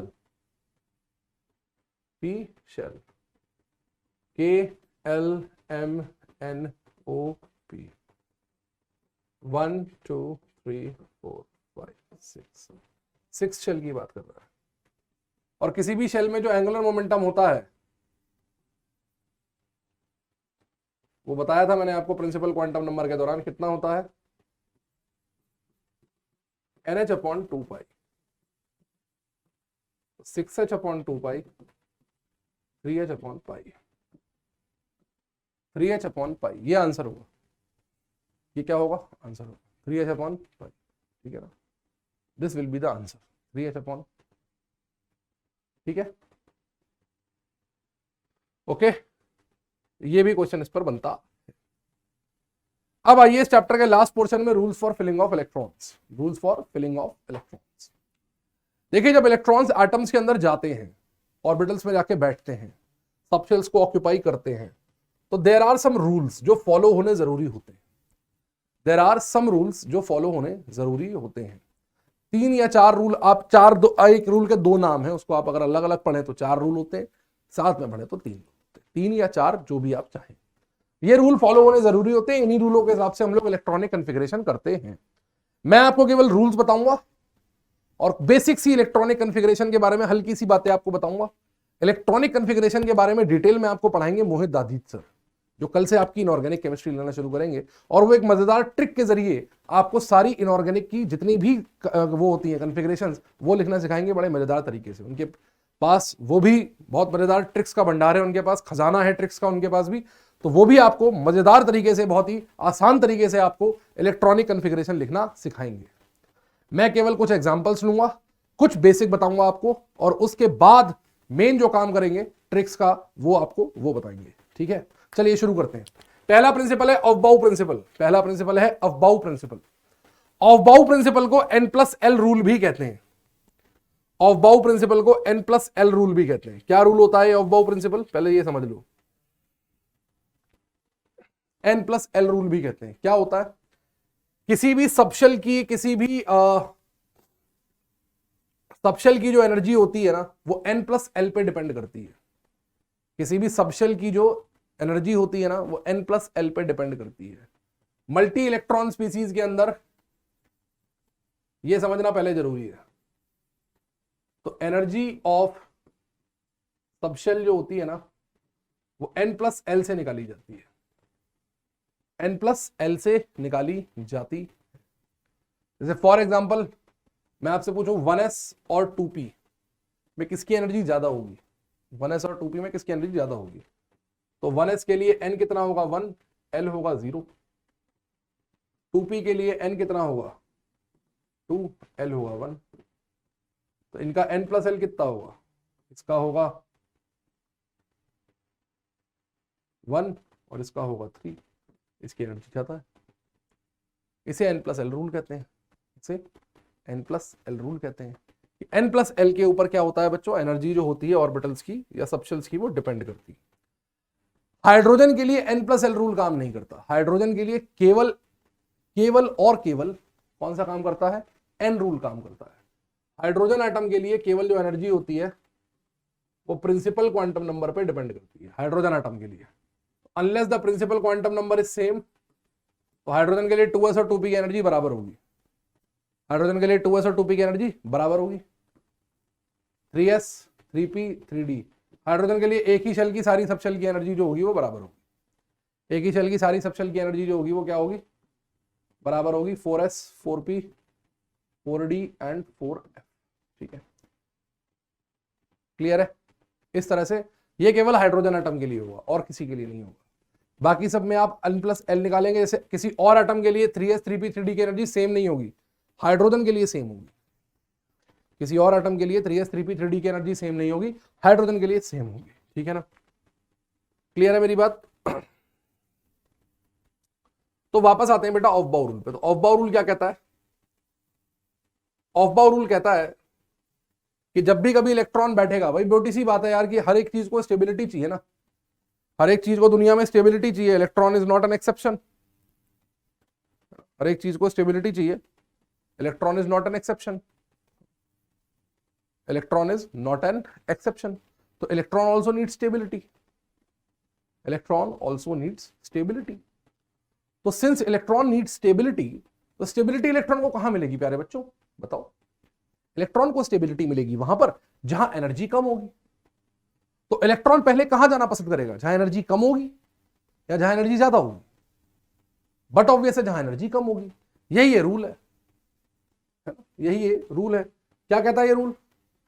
इलेक्ट्रॉन जो होता है वो पहले वहां जाता है, वो पहले वहां जाता है जहां पर लोअर एनर्जी होती है। सिंपल सी बात है। The subshell with minimum energy is filled up first. Electron पहले वहां जाता है जहां एनर्जी इलेक्ट्रॉन की लोअर होती है। सबसे पहले इलेक्ट्रॉन वो सबशेल घेरेगा जहां पर इलेक्ट्रॉन की एनर्जी क्या होती है, मिनिमम होती है। ठीक है, मैं आपको एक बार फिर याद दिला दूं, जब आप फिलिंग करने जा रहे हैं तो देखिए ये ऑर्डर होता है। सबसे पहले इलेक्ट्रॉन 1s में जाता है, फिर 2s 2p 3s 4s 3d। 4s और 3d में 4s और 3d में क्या होता है, 4 का इसका देखिए 4 + 0 3 + 2 5 ज्यादा हो गया। 4s के बाद 3d में गया, 4s के बाद 3d में गया, 4p 5s, इस तरह से जाता है। ठीक है, तो ये ऑर्डर होता है। पहले 1s में जाएगा, फिर 2s में जाएगा। अच्छा, जब आप इलेक्ट्रॉन भरने जा रहे हैं तो इलेक्ट्रॉन भरने समय आप याद रखिएगा s सबशेल में कितने इलेक्ट्रॉन्स जाते हैं। मैंने कल भी आपको बताया था, s सबशेल में इलेक्ट्रॉन जाते हैं 2, p में जाते हैं 6, d में जाते हैं 10 और f में जाते हैं 14। ठीक है ना, 2 × 2l + 1 से निकाल सकते हैं। कल निकलवाया था ना एक क्वेश्चन के अंदर, 2 × 2l + 1 से आप ये निकाल सकते हैं। कल क्यों निकलवाया था, आज ही तो निकलवाया था। या मेरा भी दिमाग खराब हो गया बाबा, या बाबा, याद है ना, निकलवाया ना। इस तरीके से इलेक्ट्रॉन्स की संख्या को याद रखिएगा। तो इलेक्ट्रॉन जब भरना शुरू होंगे,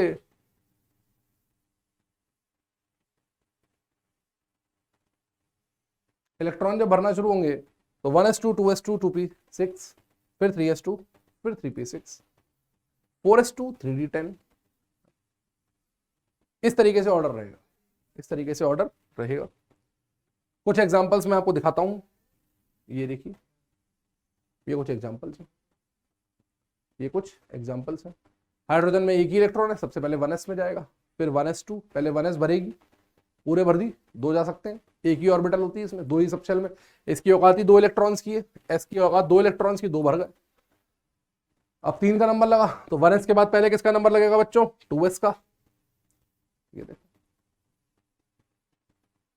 2s1, 1s2, 2s2 पूरी हो गई। अब 2s के बाद किसका नंबर लगेगा? 2s के बाद 2p का, 2p शुरू हो गई, यहां तक 2p भरी, 6 इलेक्ट्रॉन आने थे, 6 आ गए। अब 2p भर गई, 2p के बाद किसका नंबर है? 3s का, किसका नंबर है? 3s का। अब 3s शुरू हो गई, देखो,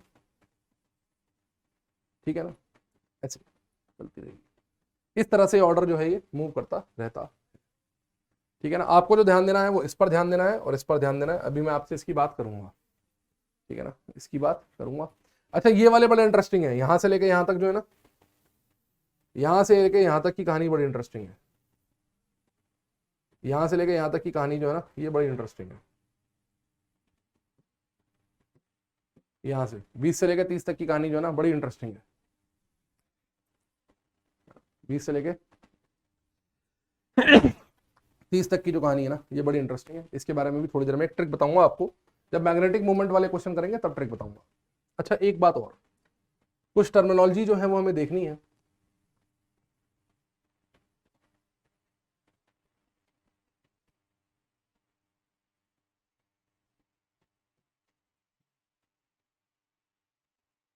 कुछ टर्मिनोलॉजी जो है वो हमें देखनी है।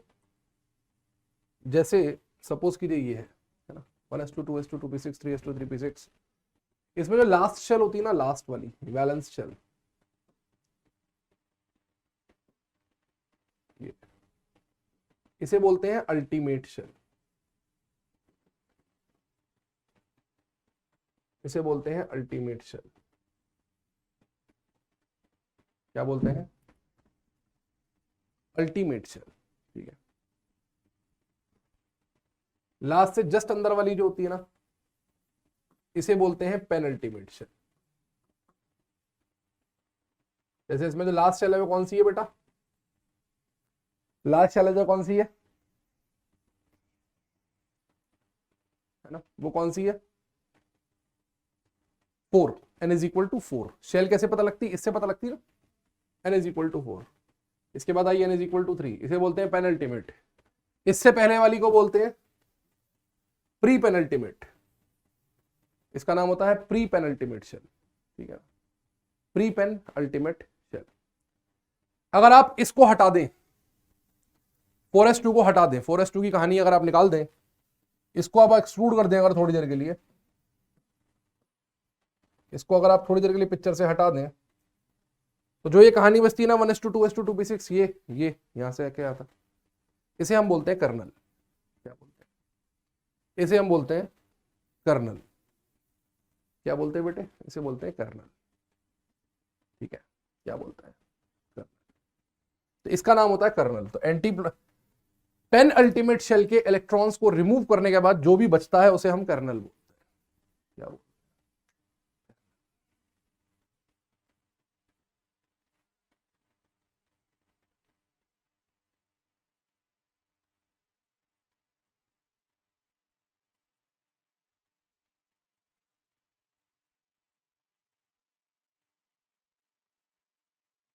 अब आ जाओ बेटा एक्सेप्शंस ऑफ वाबो प्रिंसिपल पे। एक्सेप्शंस ऑफ वाबो से पहले एक ट्रिक बताता हूं तुम्हें, जो तुम्हें जरूरत पड़ेगी। एक ट्रिक बताता हूं जो तुम्हें जरूरत पड़ेगी फिलिंग के लिए। आसान सी है वैसे तो, ऐसा कुछ नहीं है। देखो, जब हम कैल्शियम की फिलिंग करते हैं, हम लोग किसकी फिलिंग करते हैं? कैल्शियम की फिलिंग करते हैं। कैल्शियम होता है 20 होता है इसका एटॉमिक नंबर। इसकी फिलिंग लिखी जाती है configuration 1s2, 2s2, 2p6, 3s2, 3p6, 3p के बाद 4s में जाता है electron. 1s2, 2s2, 2p6, 3s2, 3p6, 4s2, जोड़ के देख लो बेटा, 20 इलेक्ट्रॉन पूरे हो रहे हैं। 2 2 4 6 10, 2 12 6 18, 2 20। अब यहां से शुरू होते हैं डी ब्लॉक के एलिमेंट। 21 से, 21 से शुरू होते हैं। सिक टाई वी सर मन, सिक टाई वी सर मन, पी को नी कु जिन, सिक टाई वी सर मन, पी को नी कु जिन। इसका एटॉमिक नंबर होता है सिक का स्कैंडियम 21, 22, 23, 24, 25, 26, 27, 28, 29 और 30। ठीक है, ठीक है, ये होता है। अब देखो 20 तक तो यही रहेगा ये,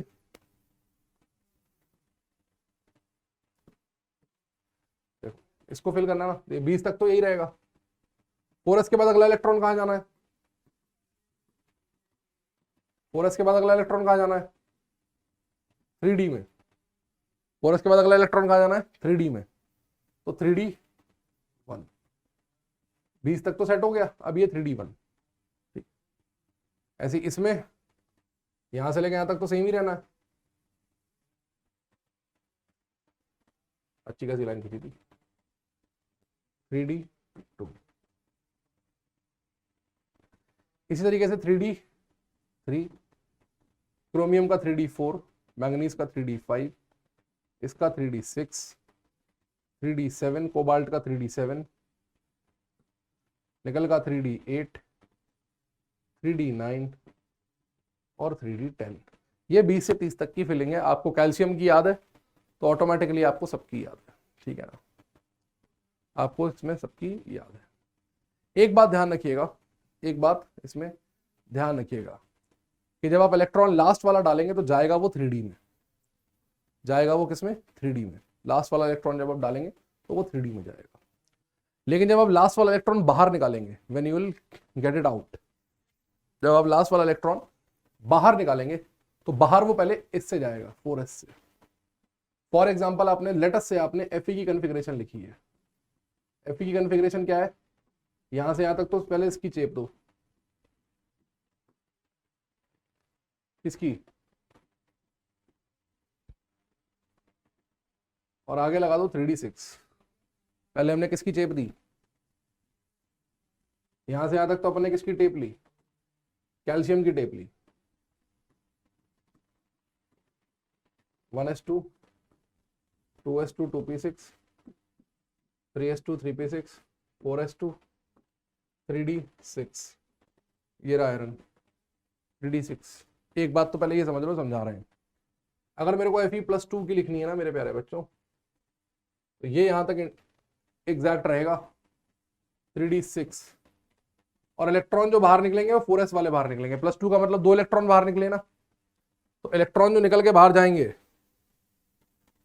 इलेक्ट्रॉन मेरे प्यारे बच्चों जो निकल के बाहर जाएंगे वो किसके जाएंगे? 4s के जाएंगे, ना कि 3d के।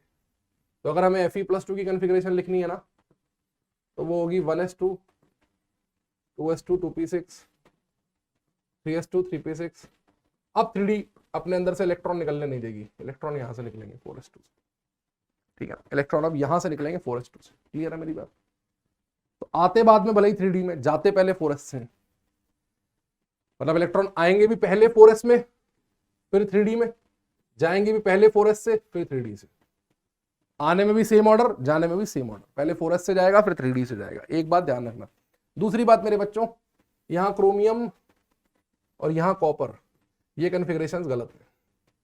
क्रोमियम और कॉपर जो होते हैं एक्सेप्शन होते हैं। क्रोमियम की होनी क्या चाहिए थी? 1s2 2s2 2p6 3s2 3p6 4s2 3d 4, लेकिन होती नहीं है, होती नहीं है। क्या होती है? 4s1 3d 5। इसके 4s में केवल एक ही इलेक्ट्रॉन होता है, इसका एक इलेक्ट्रॉन इसमें कूद जाता है। एक इलेक्ट्रॉन गया इसमें कूद गया, ऐसे करके एक इलेक्ट्रॉन गया इसमें कूद गया, ये यूं करके इसमें कूद गया। क्यों कूद गया? क्योंकि ये बन गई हाफ फील्ड। ये क्या बन गई? ये बन गई हाफ फील्ड। और हाफ फील्ड जो कॉन्फ़िगरेशन होती है ना, हाफ फील्ड जो कॉन्फ़िगरेशन होती है ना, वो बहुत ज्यादा स्टेबल होती है। जो हाफ फील्ड कॉन्फ़िगरेशन होती है वो बहुत ही ज्यादा स्टेबल होती है। हाफ फील्ड जो होती है बहुत ज्यादा स्टेबल होती है। सेम घटना किसके साथ घटती है? सेम घटना घटती है कॉपर के साथ। कॉपर होता है 29। अगर मैं कन्फिग्रेशन लिखूं 1s2 2s2 2p6 3s2 3p6 4s2, ये तो होगा 20 3d9। लेकिन ये भी गलत होती है। इसकी क्या होती है 1s2 2s2 3s2 3p6 3d10 4s1। क्यों? इसमें डी पूरी भर गई।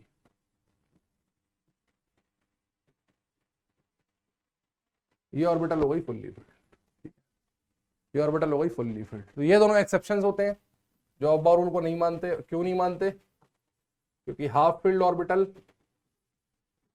And fully filled orbital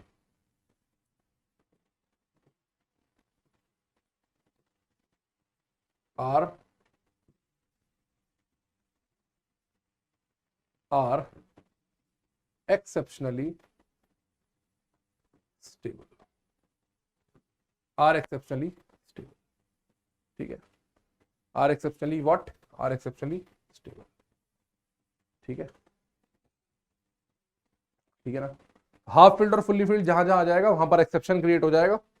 half filled और फुल्ली फील्ड जो होती हैं they are exceptionally stable. That is why क्या होता है, दैट इज वाई मेरे प्यारे प्यारे बच्चों ऐसा होता है ना। इसके पीछे की कहानी एक्सचेंज एनर्जी सिमेट्रिक डिस्ट्रीब्यूशन वैसे तो एनसीईआरटी में दिया है, लेकिन हमारे बहुत ज्यादा काम का है नहीं, इसलिए हम उसकी बहुत ज्यादा बात करेंगे भी नहीं। हमारे काम का केवल ये ट्रेंड है, ठीक है ना। और ये ट्रेंड आपको इनऑर्गेनिक में भी एक बार दोबारा से देखने के लिए मिलेगा। तो ये कहानी हो गई ऑफ-बाउ रूल की। ऑफ-बाउ रूल के बाद आ जाओ बेटा n+n रूल। हम लोग डिस्कस कर चुके ना n+l rule.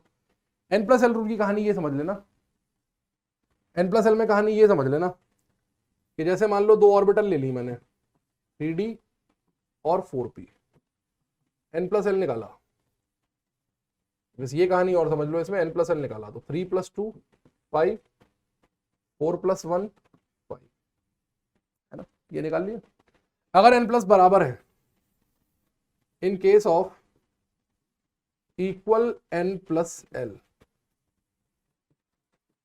Subshell with higher n will have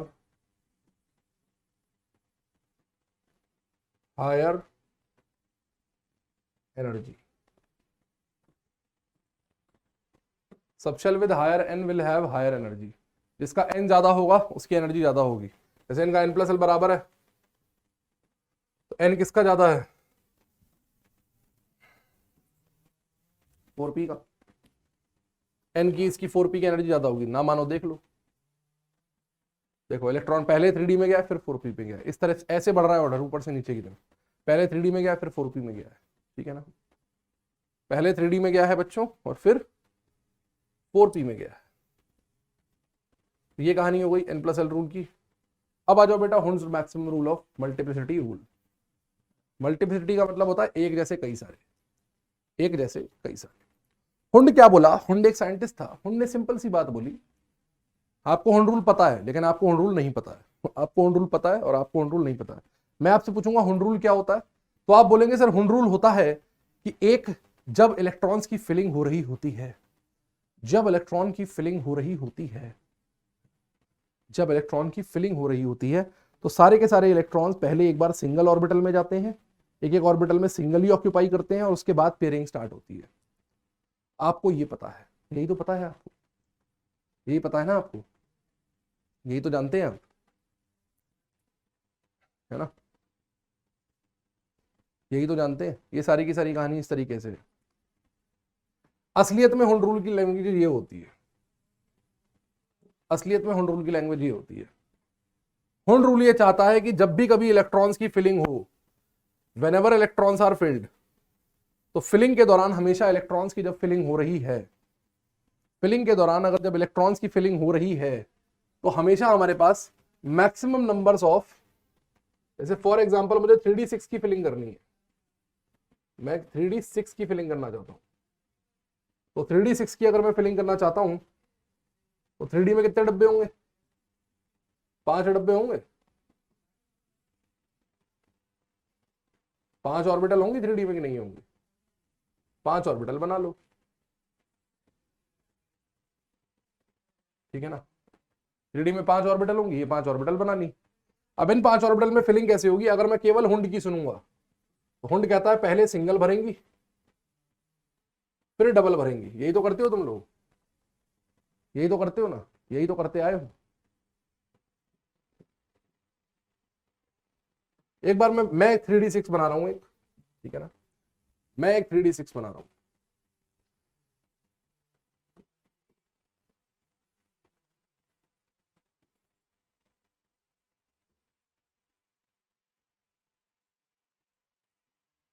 एक मैं 3D6 बना रहा हूं। वो 3D6 क्या है?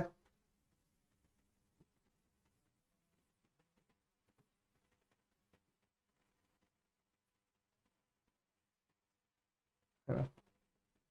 एक और बनाते हैं, एक और बनाते हैं 3D6 का एक और डायग्राम बनाते हैं। तो मैं हुंड रूल चमकाते हैं। हुंड रूल एक्चुअली होता क्या है? आओ तो मैं हुंड रूल चमकाएं। ये हुंड रूल होता क्या है? पढ़ा तो तुमने 50 बार हुआ है। आओ तो मैं चमकाएं। ये क्या हुआ?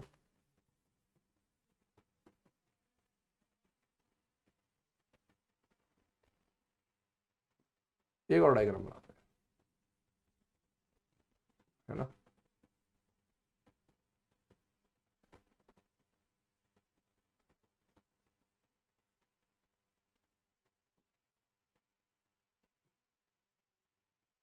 कोई बात नहीं, थोड़ा बहुत ऊपर नहीं चलता है, कोई बात नहीं।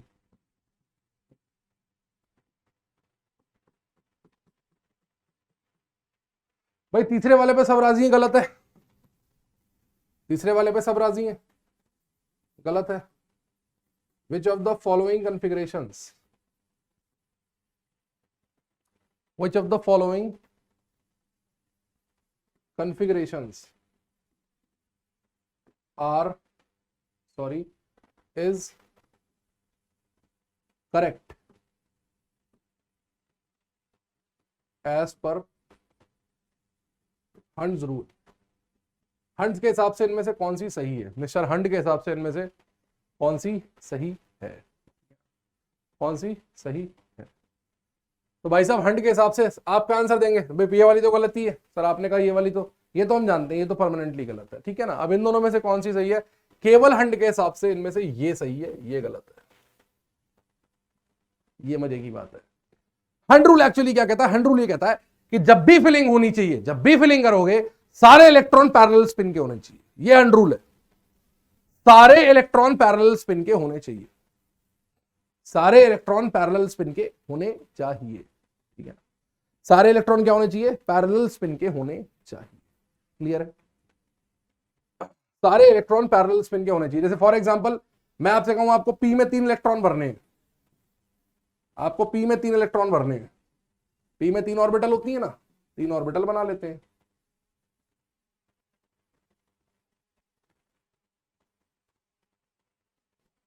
हद है यार, टिक जा, चल यहीं टिक जा। पी में 3 इलेक्ट्रॉन होते हैं ना, क्या आप ऐसे भर सकते हैं? हाँ सर बिल्कुल भर सकते हैं। हाँ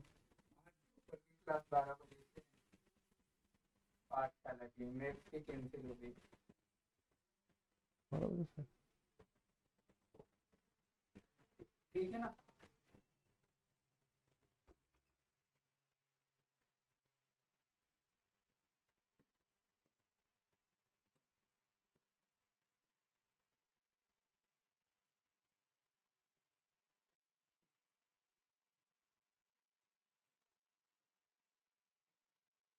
एक तरीका तो ये है बेटा फिलिंग करने का, एक तरीका ये है फिलिंग करने का।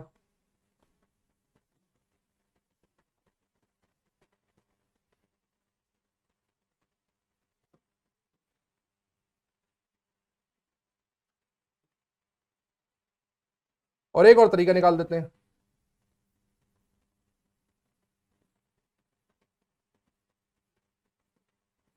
एक तरीका ये है फिलिंग करने का।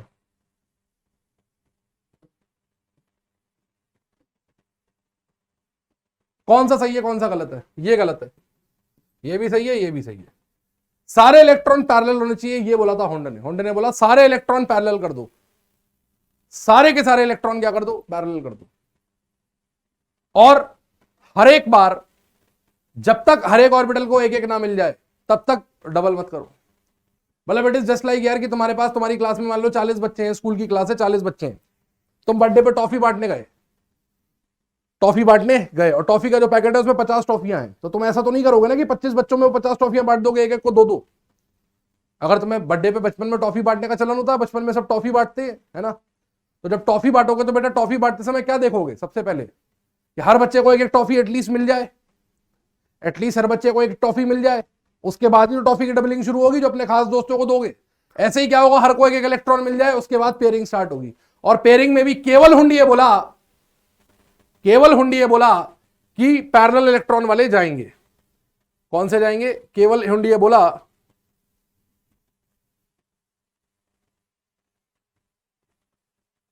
हुंड क्या बोला? हुंड बोला केवल पैरेलल इलेक्ट्रॉन वाले जाएंगे, ठीक है ना। तभी उसी समय कुछ समय बाद जब हुंड ने भाई साहब ने ये बोला तो एक डिस्कवरी हुई।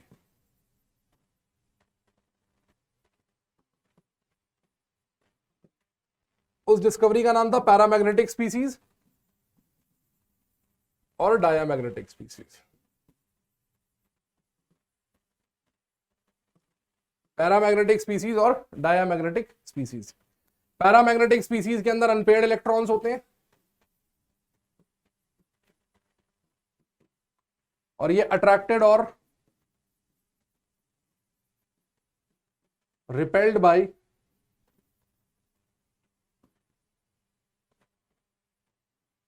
मैग्नेटिक फील्ड होते हैं, ठीक है ना।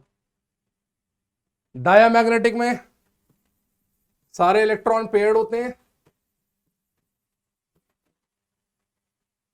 No effect of magnetic field.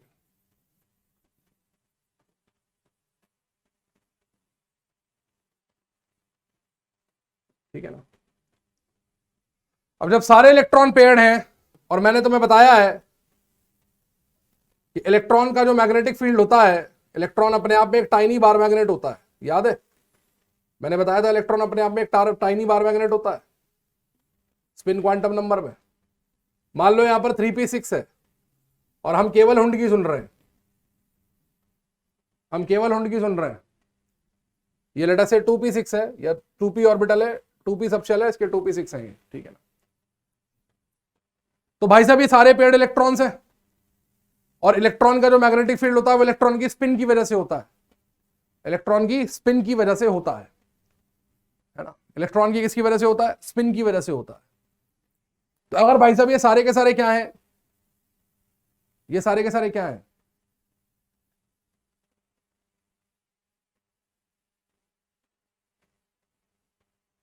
ये सारे के सारे क्या हैं मेरे प्यारे बच्चों?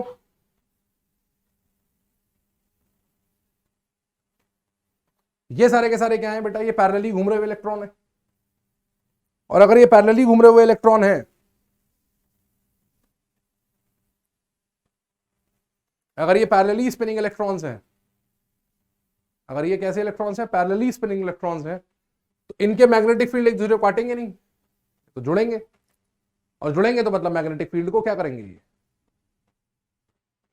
एडअप होगा, मतलब ये मैग्नेटिक फील्ड पे इफेक्ट करेंगे, तो डायमैग्नेटिज्म कभी एक्सप्लेन ही नहीं होगा। तो फिर पाउली आए, पाउली बोले कि भैया ऐसा है, इन दोनों की स्पिन अलग अलग होती है, अपोजिट होती है, ताकि ये दोनों एक दूसरे को काट दें। अब नेट मैग्नेटिक फील्ड हो गया 0। इन्होंने एक स्पिन का फॉर्मूला दिया, स्पिन क्या होता है? Plus minus half into number of unpaired electrons, ये स्पिन का फॉर्मूला होता है, plus minus half into number of unpaired electrons, ठीक है। जब अनपेयर्ड इलेक्ट्रॉन 0 हो गए, स्पिन भी 0 हो गई, और अगर स्पिन 0 हो गई तो डायमैग्नेटिक एक्सप्लेन हो गया। ये भाई साहब क्या कह रहे थे? ये कह रहे थे स्पिन को मैक्सिमाइज करना है। ये भाई साहब क्या कह रहे थे? पैरेलल स्पिन के मैक्सिमम इलेक्ट्रॉन डालो ताकि इलेक्ट्रॉन स्पिन मैक्सिमाइज हो। लेकिन असलियत में डायमैग्नेटिक में जब कपलिंग हुई तो कपलिंग के अंदर पता लगा कि नहीं भैया, स्पिन को तो मिनिमाइज करना है, स्पिन को तो मिनिमाइज करना है, 0 करना है, तभी डायमैग्नेटिज्म एक्सप्लेन होगा। तो इसका मतलब यह हुआ कि पाउली भाई साहब ने क्या किया? पाउली भाई साहब ने क्या किया? यह साबित कर दिया कि एक ऑर्बिटल में जो दो इलेक्ट्रॉन्स जाएंगे उनका स्पिन कभी भी सेम नहीं हो सकता। तो वो दो ऑर्बिटल्स हमेशा, वो जो दो इलेक्ट्रॉन्स हैं वो हमेशा अपोजिट स्पिन के होंगे, अपोजिट स्पिन के होंगे। इसको दूसरी भाषा में ये कहते हैं कि दो इलेक्ट्रॉन्स के लिए कभी भी चारों क्वांटम नंबर सेम नहीं हो सकते। जैसे इन दोनों को देखो तो n बराबर 2, l बराबर 1, m बराबर लेटर से -1 और s बराबर +½ एक का +½ होगा, दूसरे वाले के लिए -½ होगा। तो बाकी सारे क्वांटम नंबर सेम है लेकिन ऐसा अलग है। तो डायामैग्नेटिज्म को एक्सप्लेन करने के लिए पॉली ने यह साबित करके दिखाया, वरना डायामैग्नेटिज्म होता ही नहीं, क्योंकि अगर केवल हुंड की चल रही होती सारे इलेक्ट्रॉन पैरेलल स्पिन के चल रहे होते। तो ये हुंड और पॉली दोनों के हिसाब से सही है, ये वाला हुंड प्लस पॉली के हिसाब से सही है, ये केवल हुंड के हिसाब से सही है और ये किसी के हिसाब से सही नहीं। समझ गए? तो स्पिन को उल्टाया था पॉली ने, स्पिन को उल्टाया था पॉली ने। ठीक है,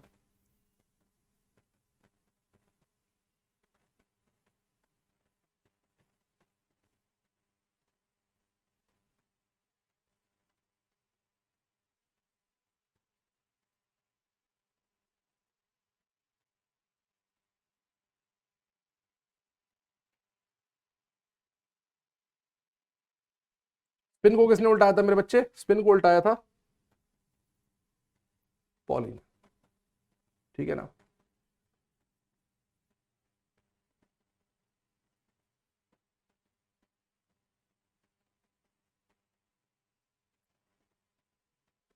ये हम हटाएंगे इसको और हम लेंगे क्वेश्चंस यहां से। इससे पहले मैं आपको एक चीज और बता दूं। हाँ जी, एक तो स्पिन होता है, ठीक है ना, एक तो क्या होता है? स्पिन होता है। एक होता है magnetic movement, magnetic movement, magnetic movement. ये भी इंपॉर्टेंट क्वांटिटी होती है mu, √NN+2 BM। What is BM? BM is a unit बच्चों, BM is a unit, Bohr magnetron, Bohr magnetron.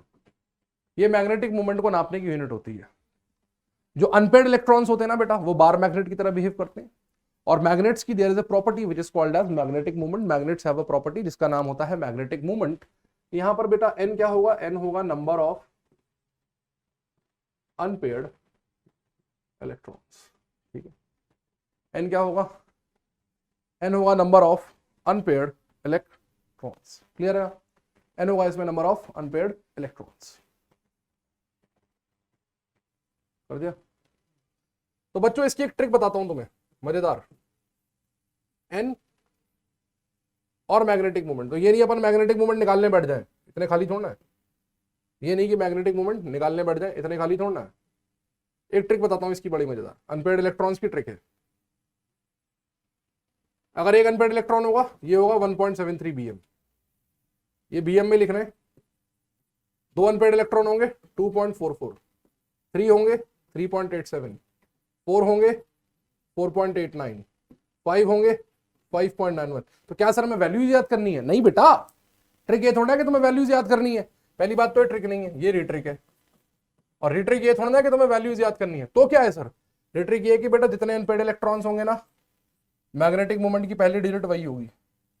Simple, magnetic movement की पहली डिजिट वही होगी। तो इसकी पहली डिजिट से पता लग जाएगा कितने अनपेयर्ड इलेक्ट्रॉन है। खत्म हो गई कहानी। क्लियर हो गया? आओ जल्दी जल्दी दो तीन छोटे छोटे क्वेश्चन लेते हैं। पहला है calculate the number of unpaired electron magnetic movement total spin off Cr+3। Cr+3, Cr को याद करो बेटे, जंगल वाले Cr को नहीं, क्रोमियम वाले Cr को। 24 Cr, 1s2 2s2 2p6 3s2 3p6। ये हो गया कैल्शियम 3d5 4s1। एक्सेप्शन होता है ना Cr, अभी थोड़ी देर पहले चमकाया था, एक्सेप्शन होता है। अब इसमें से 3 इलेक्ट्रॉन बाहर निकालने, एक यहां से गया, 2 यहां से गए, यहां तक सब कुछ सेम है। 3d3 4s1 तो निपट ही गया ना। 3d3, डी में डब्बे होते हैं 5, इलेक्ट्रॉन है 3, डब्बे होते हैं 5, इलेक्ट्रॉन है 3, ऐसे तीनों इलेक्ट्रॉन होंगे अनपेयर्ड, तीनों इलेक्ट्रॉन होंगे बेटे अनपेयर्ड। सबसे पहले तो मैग्नेटिक मोमेंट ही लिख दो, खत्म करो। 3.87 बोर मैग्नेटॉन, ठीक है ना। Unpaired electrons 3, spin plus minus half into 3, simple, ठीक है ना। हो गया ना सॉल्व बच्चे, फटाफट देख रहे हो। Next, magnetic moment 3.87 is given by which of the following ion? Magnetic moment is 3.87 bore magneton. अपनी ट्रिक से मुझे पता है नंबर ऑफ अनपेयर्ड इलेक्ट्रॉन कितने होंगे मेरे बच्चे। नंबर ऑफ अनपेयर्ड इलेक्ट्रॉन होंगे 3, इतना मैंने तुम्हें बता दिया। बाकी तुम मुझे कमेंट सेक्शन में बताओगे इनका आंसर क्या होगा। बाकी तुम मुझे कमेंट सेक्शन में होमवर्क में बताओगे इसका आंसर क्या होगा। देख लो, एलिमेंट की कॉन्फ़िगरेशन तो मैं सिक्टा ईवी सरमन की बता रखी है ना, और इसका तो मैं एक्सेप्शन भी बता रखा है। यहां पर 3d5 होगा और यहां पर 3d10 होगा, 4s1 4s, ठीक है ना बच्चे, बता रखा है। आयन से इलेक्ट्रॉन निकालना तो मैं सिखा दिया, मैंने अभी सिखाया ना। देखो ना, 2 इलेक्ट्रॉन हमने, 1 इलेक्ट्रॉन 1 से निकाला और 2 इलेक्ट्रॉन, ये सिचुएशन थी ना, देखो ये थी 3d5 4s1, ये गया ये गया ये गया, तभी तो 3d3 आया, 3 इलेक्ट्रॉन गए। लास्ट क्वेश्चन अपना एटॉमिक स्ट्रक्चर का, how many electrons can be accommodated in an atom which is the maximum principal quantum number की value is 4। Maximum principal quantum number is 4, maximum principal quantum number is 4। अब अगर तुम इस question को ऐसे करते हो, अगर तुम इसको ऐसे करते हो कि maximum principal quantum number is,